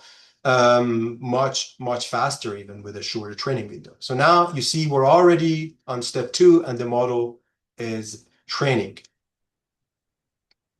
And here, what's interesting to note is, like for Autolume yesterday, when we trained a model, you export checkpoint along the way. And in fact, there is no such thing as, so the idea of model crafting is that part of the design choices is not just the data set, but also at what point you feel the model has been trained enough. And so eventually you would have to navigate a little bit the space of possible models, not only just the data set, which you can change and retrain, but also the hyperparameters of the training, but also, which checkpoint, how far you want to go to the training, from just this LoRa having a small influence on the result versus something really crisp and really close to the data you fed. So those parameters are going to be creative decisions as part of that process. And because no two data set will be the same, you will end up with something that is really unique, like no one else can replicate that LoRa, and therefore no one else generation is going to sound like yours when you use that, and vice versa. There's something very satisfying there in really personalizing those models, which is what's happening in both cases. Exactly. And this is essentially, and that's why this whole initial part of making the model your own takes a while, and it's not that interesting as playing with the system. But this is the process that you have to go through to make the model actually your own, because you need data, you need compute, and before all of this, none of this was possible. You had to accept what was trained, and there are, of course, many smaller projects with smaller scope that could actually give you the ability to personalize models. But to this scale, and also for text to image or text to audio models, this wasn't possible before. And to be able to actually do this on a user's machine, on consumer GPU, is actually pretty amazing times. This is very exciting, to be honest. Yeah, this is super fast now. It's at 5% already. Oh, amazing. On 48 steps. So amazing. Incredible. Amazing. Yeah, MacBook M1. Yeah. Yeah, but your Mac is probably cooking right now. My MacBook Pro was yesterday very hot, but as long as it trains, that's pretty amazing. Yeah, it's good for traveling. Yeah, it's great. Yeah, and it's satisfying to get to use the CPUs and the GPUs that were sold to you because usually they're sleeping, and here it's nice to be able to train stuff while doing other stuff. Exactly. So I'm not going to train this to the end. I'm just going to wait till step. I think my computer is struggling a bit also because I'm streaming, recording, and training an AI model. So it might be a little bit overwhelmed. But I just want to show you that loss is going to show up here at because the first loss is already locked. At 0.528, and then at step 100 the next loss is going to come in, so you can see how the model is actually training, and then after that we'll move on probably to a model that I've already trained so we can look at that, and on your own machines you can actually keep the training running. Philippe? But whatever you're doing, yeah, because we do everything locally, you have to be patient, and so it's at least an overnight sort of job, no matter what a machine you have. And myself, it's more like, oh, I'm going on a kayaking trip this weekend. Maybe I'll launch a training before going, and then I get something when I come back. So you want to not hesitate to go with a couple of thousands of steps. I don't know, Misagh, in your practice, how many steps your favorite models were, but mine, it takes quite a bit. Yeah, absolutely. Like 4,000 or something. Yeah, absolutely. Yeah, my computer is struggling a little bit, so I'm gonna cancel the training for now. I think it's just a little bit too much stuff happening here. Well, it fetched it, but it said failed to fetch training because of the delay happening. Everything is a little bit too much for a consumer GPU. But yeah, as you can see, the loss went up. It will eventually come down, and if it's not coming down, you need to adjust your hyperparameters. But again, this will come down. I have trained on this data set. This is a very normal sort of behavior for the model to actually go through different cycles of training and then at the end optimize your LoRA for you. Yeah, so keep yours going. I'm gonna cancel here and not do it because my fans are going crazy. I hope you're not hearing it in the background. Yeah, so again, it crashed as well. All right, so I'm not actually gonna do this. I'm gonna go to another version of Fragmenta where I have actually trained some interesting stuff for you so we can go through actually listening to some results now. So again, I have two instances of Fragmenta here. You can have as many as you want. They are all self-contained and you can delete any of them anytime you want. This one was for the workshop I wanted to show you guys, but this is the one that I actually usually use because all of my trained models are in there. Also, one more thing, if you want to share your LoRa's, you can do that. So if I go to the Fragmenta folder, to navigate to your project folder, it's actually pretty cool because there is this models folder where you actually downloaded the pre-trained models that we talked about in the beginning. This is all the ones that you downloaded in the right beginning as we started the workshop. And if you train anything, these are the LoRa's in the fine-tuned folder. And then if you just copy the folder, it includes the checkpoints, the training log, the training metadata. You can also use this in your AI research if you want. I have included all of these. Every time you train, everything is in the log. So you can copy this, give it to somebody else. They will go to their Fragmenta folder, go to models, to fine-tuned, and then paste this here, and they will be able to use your LoRa. So this is going back to the good old days of sharing actually things to actually make art and music with. And I don't think there's already a platform for sharing stable audio through LoRa's, but maybe it will come because it is to be said, everyone, that none of what we're showing here today was feasible 3 months ago. Like none of it, absolutely not. And so this is really a edge technology at this stage, and you are as much pioneering those exploration as we do, and so this is really new territory. In the diffusion world, which is this type of models we're looking at here, in the visual diffusion, they were way ahead, and it's been already a few years that there's possibilities like the one we show you there. Therefore, there's websites and libraries online with thousands of LoRa's that have been shared.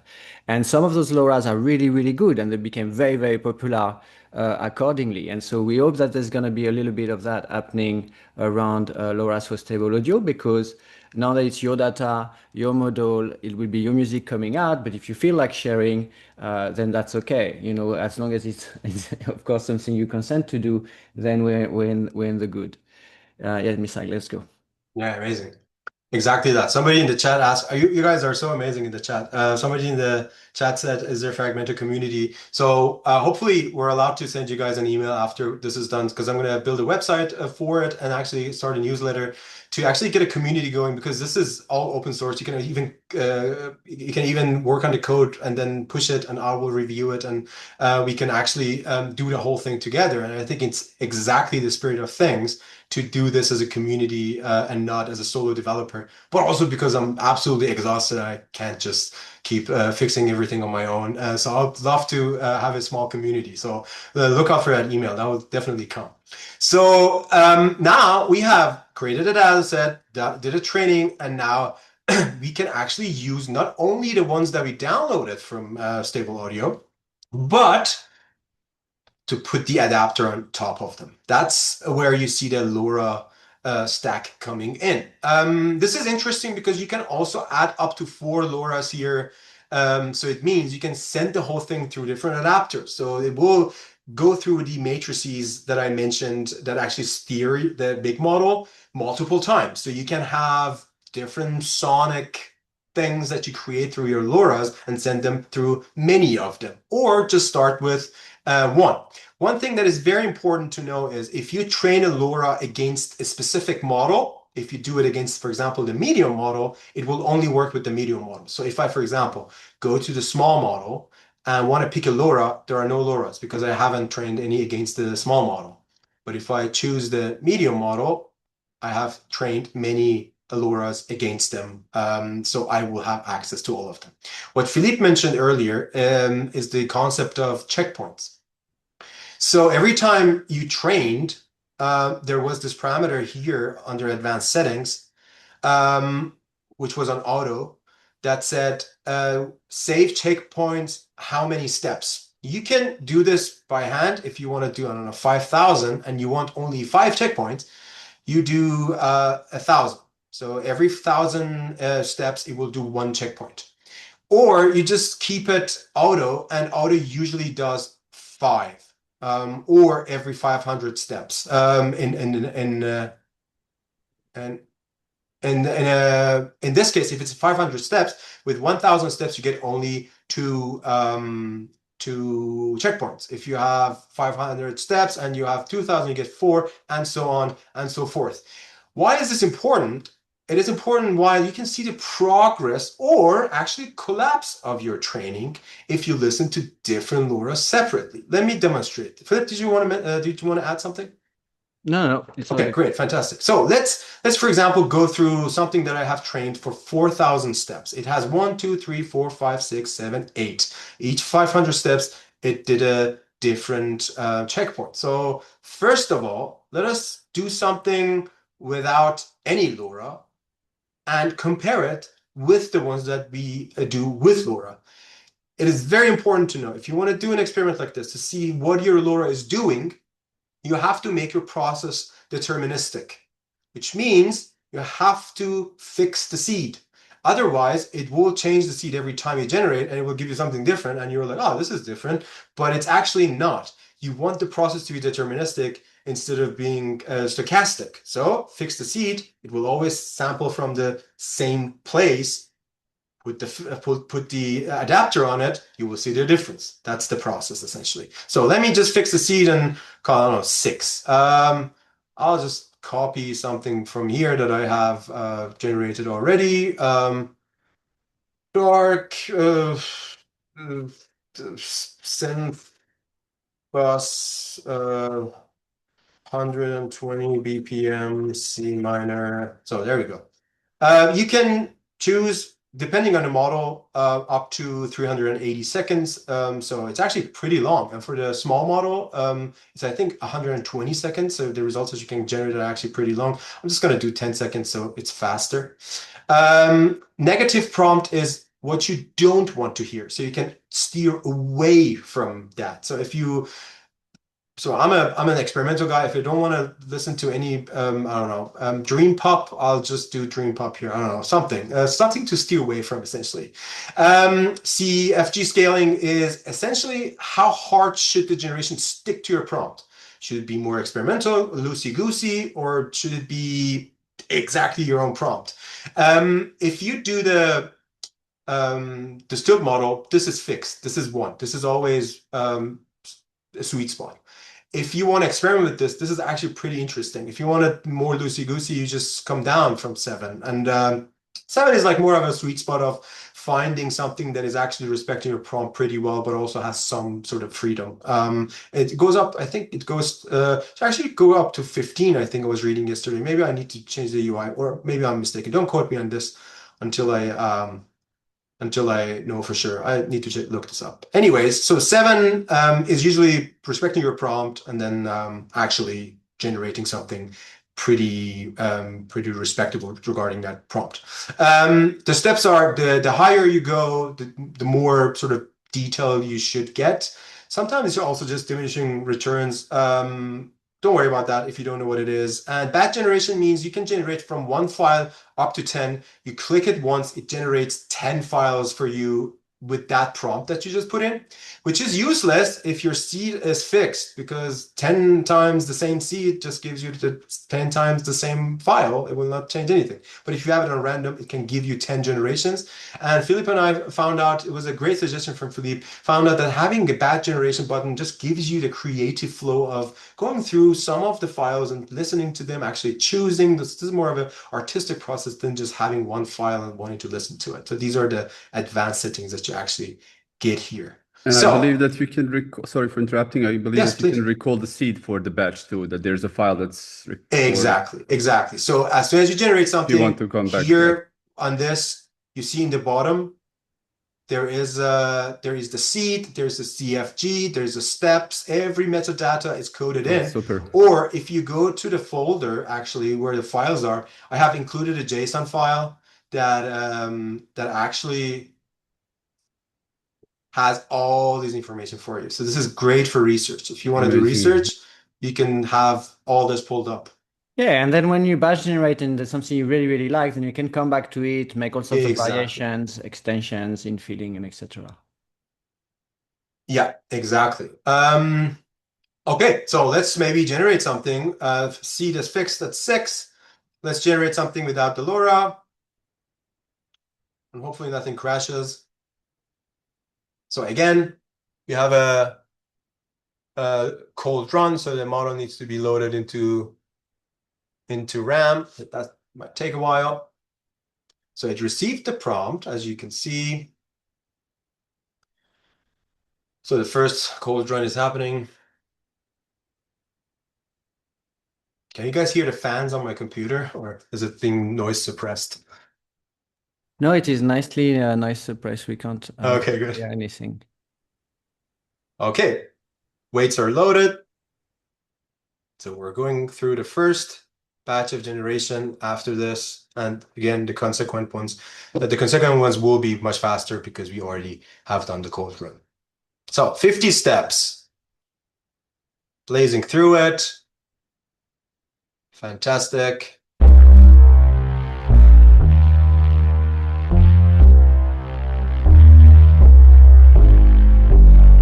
Alrighty. So let's put a step 500 LoRA on it. And now do the same thing with the same seed and see what did we do after 500 steps.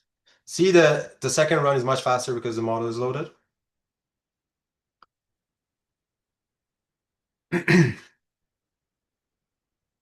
So this is with 500 steps of LoRA on my own data.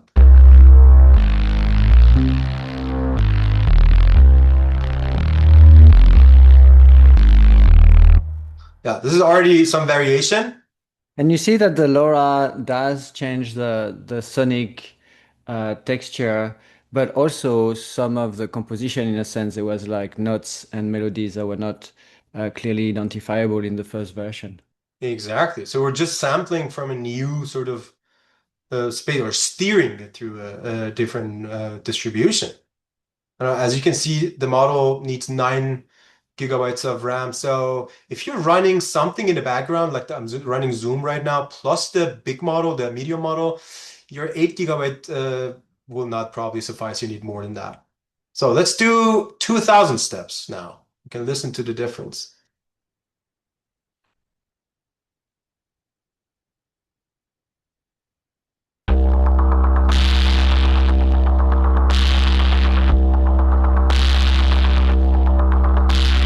And if somebody knows my music, this is like absolutely the vibe of my music. So I can recognize myself in it. This is very, very interesting to me. It's very, very And cool. then maybe we can do another one with a lesser strength, like a less strength, but with the same one to see what Yeah, strength is doing. So if you do very good point. Very good point. Yeah, so strength is like how much of the LoRa should be added. And negative amounts will actually steer away from that space, essentially. So everything that is here will not be there. And these are all very funky and interesting. This is where, that's why I think Fragmenta might be more for experimental musicians. Of course, it is for every musician, but experimenting sonically with this is actually pretty cool. So I put it on 0 to show you that 0 is just the model bypassing the LoRa. This is exactly the one that we generated in the beginning because it's just bypassing the LoRa. So let me go like 0.5 now.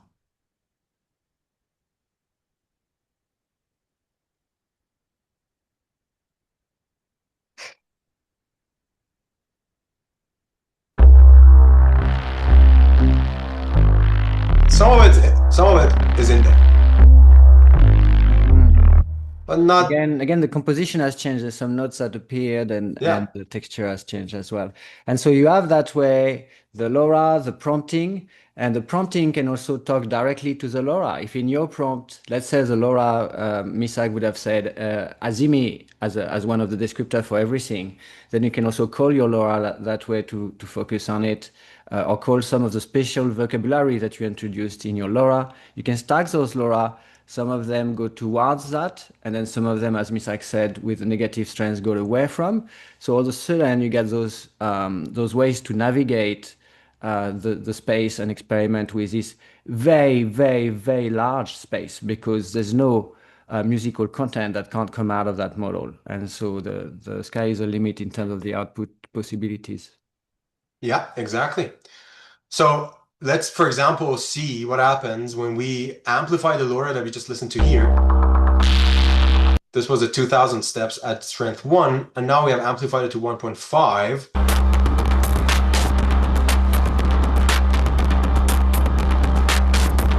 So now it's introducing, because we used full tracks of music, it's introducing some stuff that were also in there, like some drums and stuff like that. But yeah, it's something to experiment with and sort of come up with different strategies that work for you. What do you exactly want from this? Do you want it to just shape your sound? Do you want to get like absolutely crazy things that come out? So I'm trying to steer away from it now to see. So there's nothing gritty in there anymore. But also interesting. It's very interesting. Like I'm not opposed to it. It doesn't have to be always my LoRa. So yeah, different things. If you want to experiment with it, always fix the seed so you can actually do these stuff. And to actually finish this, I want to do something that is absolutely irrelevant. I did a LoRa on different places. This is for an installation that I did. This is like different places, and there's no music in this. This is all only different places that I have been in my life, and I want to actually. Sammy says training design works. Ah, amazing! I love it. Let me also do the batch generation. I'll do like 4 so you guys see it in works. I'm gonna run it through a musical sort of prompt with LoRa that has no music in it. It's all places, ambiance, stuff like that. Just as a LoRa as on top to see what's You gonna want to happen. randomize the seed, I think. Ah, true. Absolutely. Sorry. Yeah, so it's batch generating now. I should stop it, but I'm not gonna stop it. So yeah, it's batch generating, but doing the same thing because as Philippe mentioned, and I forgot, the seed is the same, so it's going to just keep repeating and generating the same thing. But if we had a random seed, would sound different. Okay, now it's done. Let's do that again. So we know.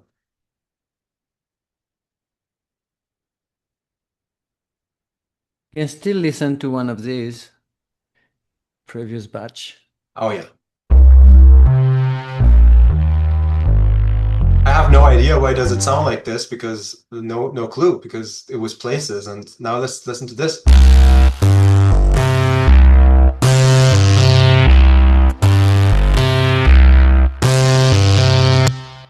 No idea why, and fascinating. Different seed, same prompt, same LoRA. Oh, this is cool.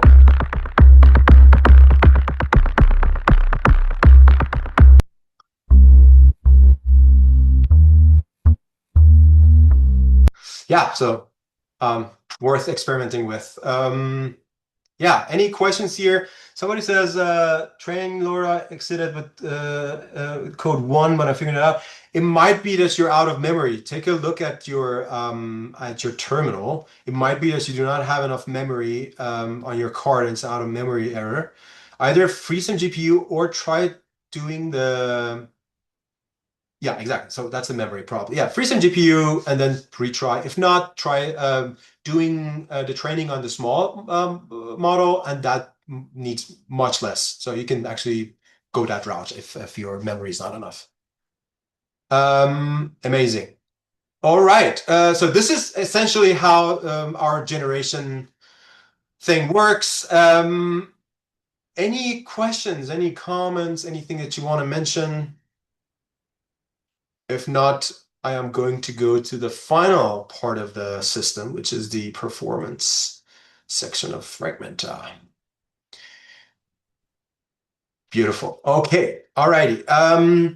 So let's say, well, in the beginning, essentially, Fragmenta only had these 3 tabs because the idea actually came out of my mind when I was last year at NIME and wanted to present this technology, and a lot of people who were actually at NIME wanted to use this technology but didn't have, and these are professional musicians who are actually in music technology, but not everybody has machine learning knowledge, but couldn't actually use it and couldn't use it on their own computers. So I thought this is the route to go to give the people access to dataset creation, training, and generation without knowing to actually code or any knowledge of machine learning. But then, as I started working more with it and constant feedback with Philippe as well, I came up with the idea of how about we make diffusion something that you can actually play, because this comes actually from a performance that I also did last year at NIME in Australia that started with prompting the system live in front of the audience and then playing those fragments inside Ableton Live. So I thought it would be actually pretty cool to do this within the system and to have it in the same environment as everything else that you do to make it embedded in your own workflow. So here we have the performance tab of Fragmenta, which is essentially a 4-channel sampler. And I'm a musician, so I look at every technology as something that you actually should be able to use in a musical sense and nothing that just only fulfills a purpose. So this 4-channel sampler is a 4-channel promptable system that actually digs into the Fragmenta ecosystem, dips into it, and takes everything that is usable to actually do everything live in real time. If you want it, if you don't, how Philippe and I have been using it, for example, has been generating stuff and then performing live with them later. So you have this pool of stuff that actually belong to you, sound like you, and you can perform with them live and also bring some stuff into it, maybe prompt live as well. And I've been doing that constantly in the past month. So 4 channels of diffusion, you can prompt the system, and I'm going to go from up here on every channel down to tell you what exactly every channel does. Before that, let's go up here, this bar up here, and see what's going on here.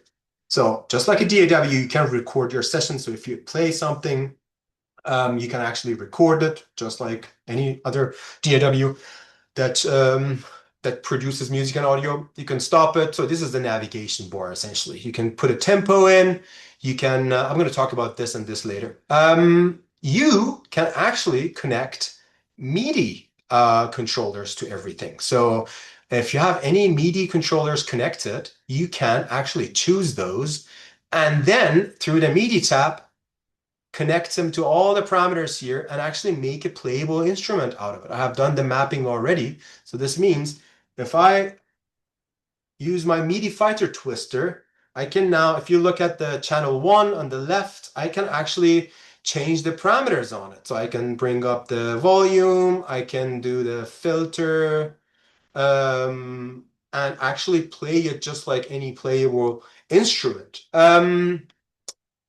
Up here, you have a play button. These are MIDI tagged. That's why you can't see the play button currently. Well, you will see it on your own system. So you can play the thing. If I bring it up, you can loop it, as you can see up here. You can mute it. You can solo it, just like any other DAW. Some tool that I have created is a sidechain. So if you are a musician and know what a sidechain is, so if you have a drum track, for example, and you want to duck everything else a little bit, you can actually put the sidechain on, and that track will actually duck everything else. If you know, you know. Yeah, just like the other generation section, prompt the system, it will generate something. You have 2 different modes here. You can generate either amount of seconds, or it will actually do it, depending on the tempo up here, do amount of bars. You can do 1 bar up to 16 bars you can actually do. You can batch generate also. You can generate 4 different tracks at once, and then you will see all the tracks that you have generated here. The track that is playing, you can see it inside this window, and you can shorten it from the beginning or the end or both, and that will take effect immediately. You can see your fragments here. You can highlight them if you like them. You can delete them if you don't need them. I'll just delete that one. And I'm going to talk about the cue system, but you have 2 play buttons here. One on the right corresponds to what will be inside this window and what the audience would hear if you play it up here. The other one here is your cue button.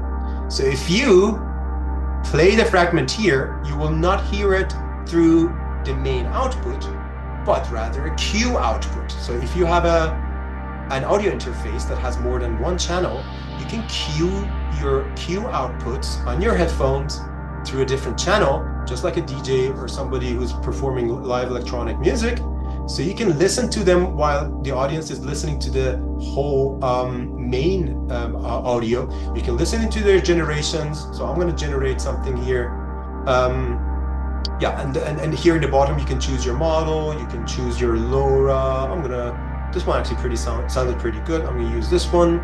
Steps are 50. These are the same as the ones that you saw on the generation tab. So you can generate something here if you want with these parameters. And if you want to stay in one sonic and harmonic world, you can actually inject your key and your BPM that it takes from up here, inject it automatically in your prompt, so you don't have to write it here. So it will actually take from here and put it in your prompt automatically, so you don't have to do it manually.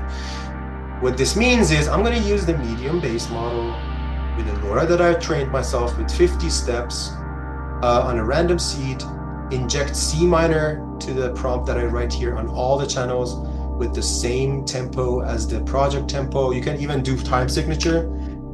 This is something that I'm not sure if the system actually was trained on or not, so we have to talk to the audio, to Stable Audio folks about it. But this is something that I have added just in case, to be honest. So I just try to do it if I'm doing rhythmic stuff. I'm not sure if it works or not. We have to talk about the topic with the Stable Audio folks. So anyways, these are the parameters. And then when I do generate, it essentially does this exact same thing that we saw on the generation tab, but instead it puts the generation fragment when it's done here. So now I can audition it see if I like it or not. If I like it, I can choose it. So it changed to this track now. And then So you this- can go musical like that, but again, those modes can create every possible sound you can sync from. Yeah. And so you can switch also in second mode and load a sound effect module, and you have you turn a low on all your recordings of soundscape, and then you generate soundscape mix with those 4 tracks. What's fantastic here is that this idea of live prompting. For some of you, you might know live coding, this idea of writing code that generate music live as a new musical practice coming out of the computerization of music, really, of music making. But here you get a much simple interface and this idea of live prompting, which I don't think has been seen or exploited in audio generation whatsoever. So sky is the limit, and if you don't like what you hear now, no offense to Misagh, I like Misagh's music myself, but that's exactly the point. Make the stuff you like with it. Exactly. You can also pick and choose, like doing, I can do a different LoRA, I can do a different model, and then prompt it, and it will come up in the next channel. So it's just, you can do SFX on the next channel. You can do whatever you want. So as long as you have these and you can mix and match, you have access to all the things that you have done in the previous 3 tabs. So all your work, you can just use live, which is something I have not seen anywhere. So I'm not singing my own praises, but this is something that I have not seen, and I think it's very connected to the old sort of, not old, a little bit older approaches towards live coding and stuff that have been around in the musical tradition. And my whole goal is to demystify AI and say, we can embed this technology within musical traditions that already exist. We don't have to say, guys, you're useless now, the agents do it. No, we can embed it, and this is the way probably to go, alongside many other amazing technologies and people who are working on open source and ethical models. Kath is commenting in the chat, and of course everything you generate here is also a WAV file on your hard drive, so you can retrieve them like in the generation mode. And likewise, you can also import other sounds, and so you can drag and drop, I believe, some WAV files in some of those players as well, so you don't have to prompt everything necessarily. Yeah, something that I have gated for now, because we have been working on making it perfect, and it's not there yet. And this is, by the way, why you don't see the button here. Later, you will see a button here when I do some updates, maybe in the next months, where you can actually press that button, and if you like something, it will make a variation of that thing for you. So it will do audio to audio, and that's pretty cool. If you like something, you can stick to it and keep changing it. But it's not there yet. It's actually provided by the vendor, but it needs some stuff to go through. And that one also exists on the generation tab. And for that, I have made these audio files draggable, so you can drag and drop them somewhere. So if that will all come in the future. So yeah, as Philippe mentioned, you can drag stuff, put them somewhere else. And also some new features that Philippe actually asked for last week. You can double click on these and call them something. You can rename them. Pad, dark. There we go. And this is now renamed. You can have your own cues. You can bring them up or down. So this is all also something that you can work with. Starring them means that you like them. Later, you know, if you want to go through them. So yeah, all this is also very interactable now.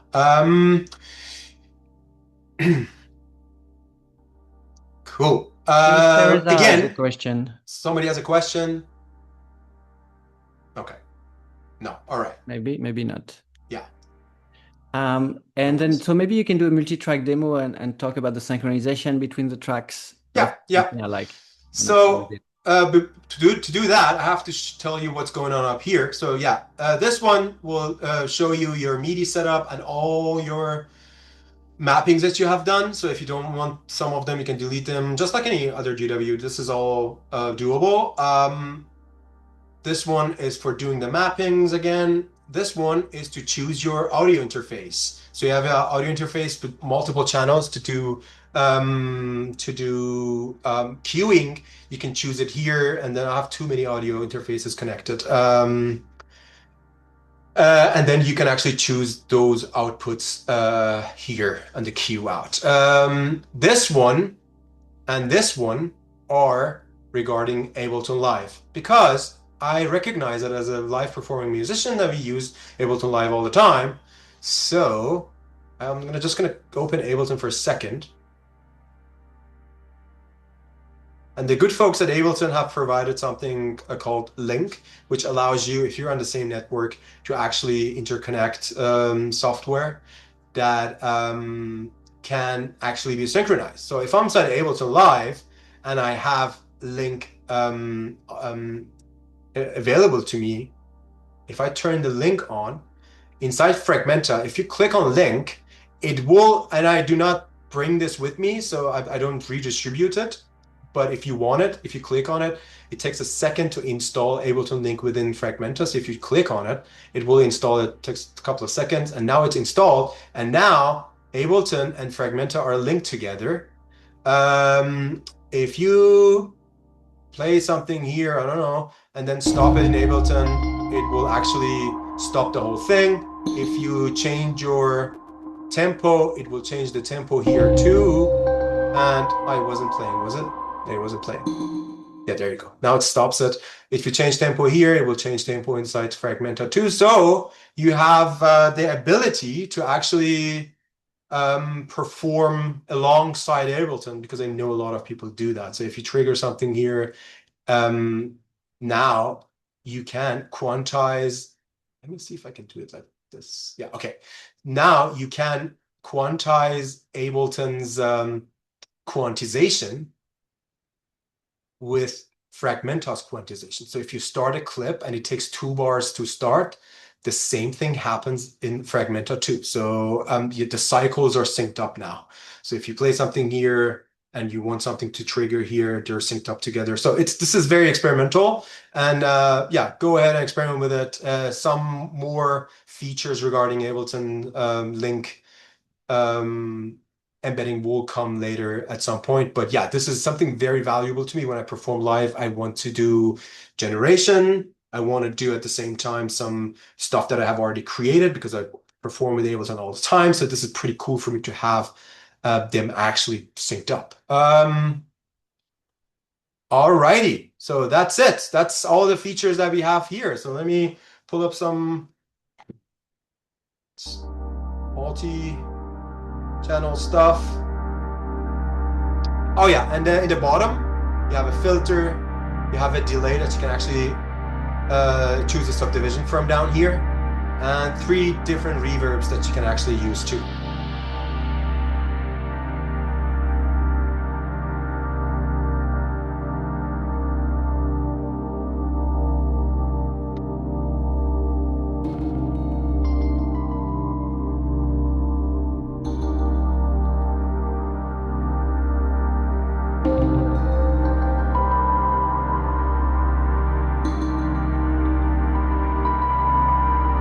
If I, for example, pull up the second channel and I wanted to duck other stuff, I can play it.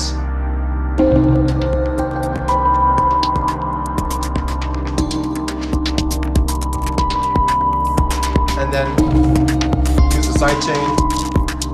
We'll duck the stuff a little bit.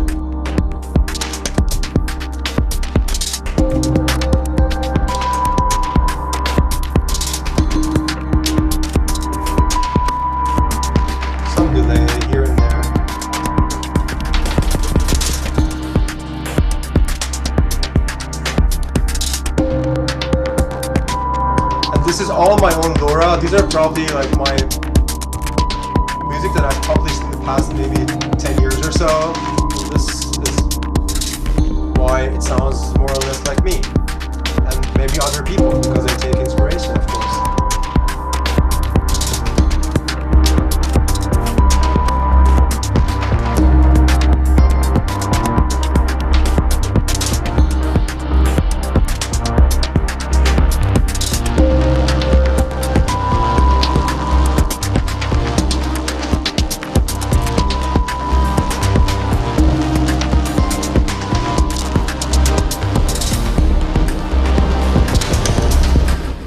Yeah, something like that. So yeah, this is essentially a sampler that you can play live with. And these are all the stuff that I prompted this morning because I was playing with the system, and you do yours. And if we share LoRa's, we could do each other's LoRa sounding stuff, and that could be very interesting. And again, I think this is more of a sampler that you use in your own workflow, other than maybe only this. But we have been using also only Fragmenta as an instrument, and that has been pretty cool. So up to you. Use it the way you want. That's why it's open source. It's open to all of you to use and to share with others. Anything, Philippe, that you want to still mention before we take some questions? No, I think this is awesome, and hopefully, I mean, I think it is really inspiring, and I'm having a lot of fun with it. So I hope a maximum number of people will give it a try. There's so much to explore with those LoRa's, training them with produce music like you did here, Misagh, or training them on much more specific corpora, maybe even recording on one instrument, one type of sound. There's so much to explore there. So I'm excited for it. Exactly. Fantastic. I think we Yeah, can take Q&As now. Yeah. absolutely, absolutely. So I'm gonna stop sharing probably to have a round table. And I'm not sure that there'll be a lot of questions. Hopefully, we've been clear. Any questions, anyone, you can unmute and ask or raise your hand or the chat. Yeah. Okay, good comments in the chat. Yeah. That was a lot of information, and we already been together for 2 hours and a half, so maybe we'll stop it here. I know, Misagh, that there's a questionnaire that you wanted to run for your research for those who still have a few minutes to help. So do you want to introduce that? And then for my part, just thank you all for coming, and just remind everyone that tomorrow there'll be our last workshop of this series with Ahmed Abu Zurek, who is going to present a collection of Comfy UI objects that we've been developing to do model bending, something we learned yesterday in the Autolium workshop, but in diffusion models. And there's quite a bit of opportunities there as well to use and personalize those models and use them as material that we can design with, as opposed to just taking them as they come to us. And so we'll reconvene tomorrow at 10 a.m. PST in this very Zoom room for those who are interested. And I'll thank you all, and I'll let you, Misagh, transition to the questionnaire and say goodbye to everyone. Yes, fantastic. Yeah, thanks again for coming and sticking around and also working and doing stuff with Fragmenta. I think there is strength in numbers, and when it comes to a technology that is very, yeah, it's everywhere. I think it is very important for us to have a saying in it, and I think doing stuff like this alongside many other people who are doing similar things, it's just very necessary. Thank you very much for that. I will paste the link to the questionnaire. If it is possible for you guys to actually answer these questions, and this is only going to take 5 minutes. It will help me out massively for my PhD and actually finishing it in the next 4 or 5 months. Yeah, thank you very much again. And with that, oh yeah, anytime you want to write me an email and get in touch, please do so. Yeah, with that, Philippe, I leave it to you for the last word. Yeah, no, I have nothing else to add. Thanks a lot, everyone. Enjoy the rest of your day, the rest of your night for some of you, and the weekend, and we'll see you in the next workshop. Thanks all of you. Bye-bye.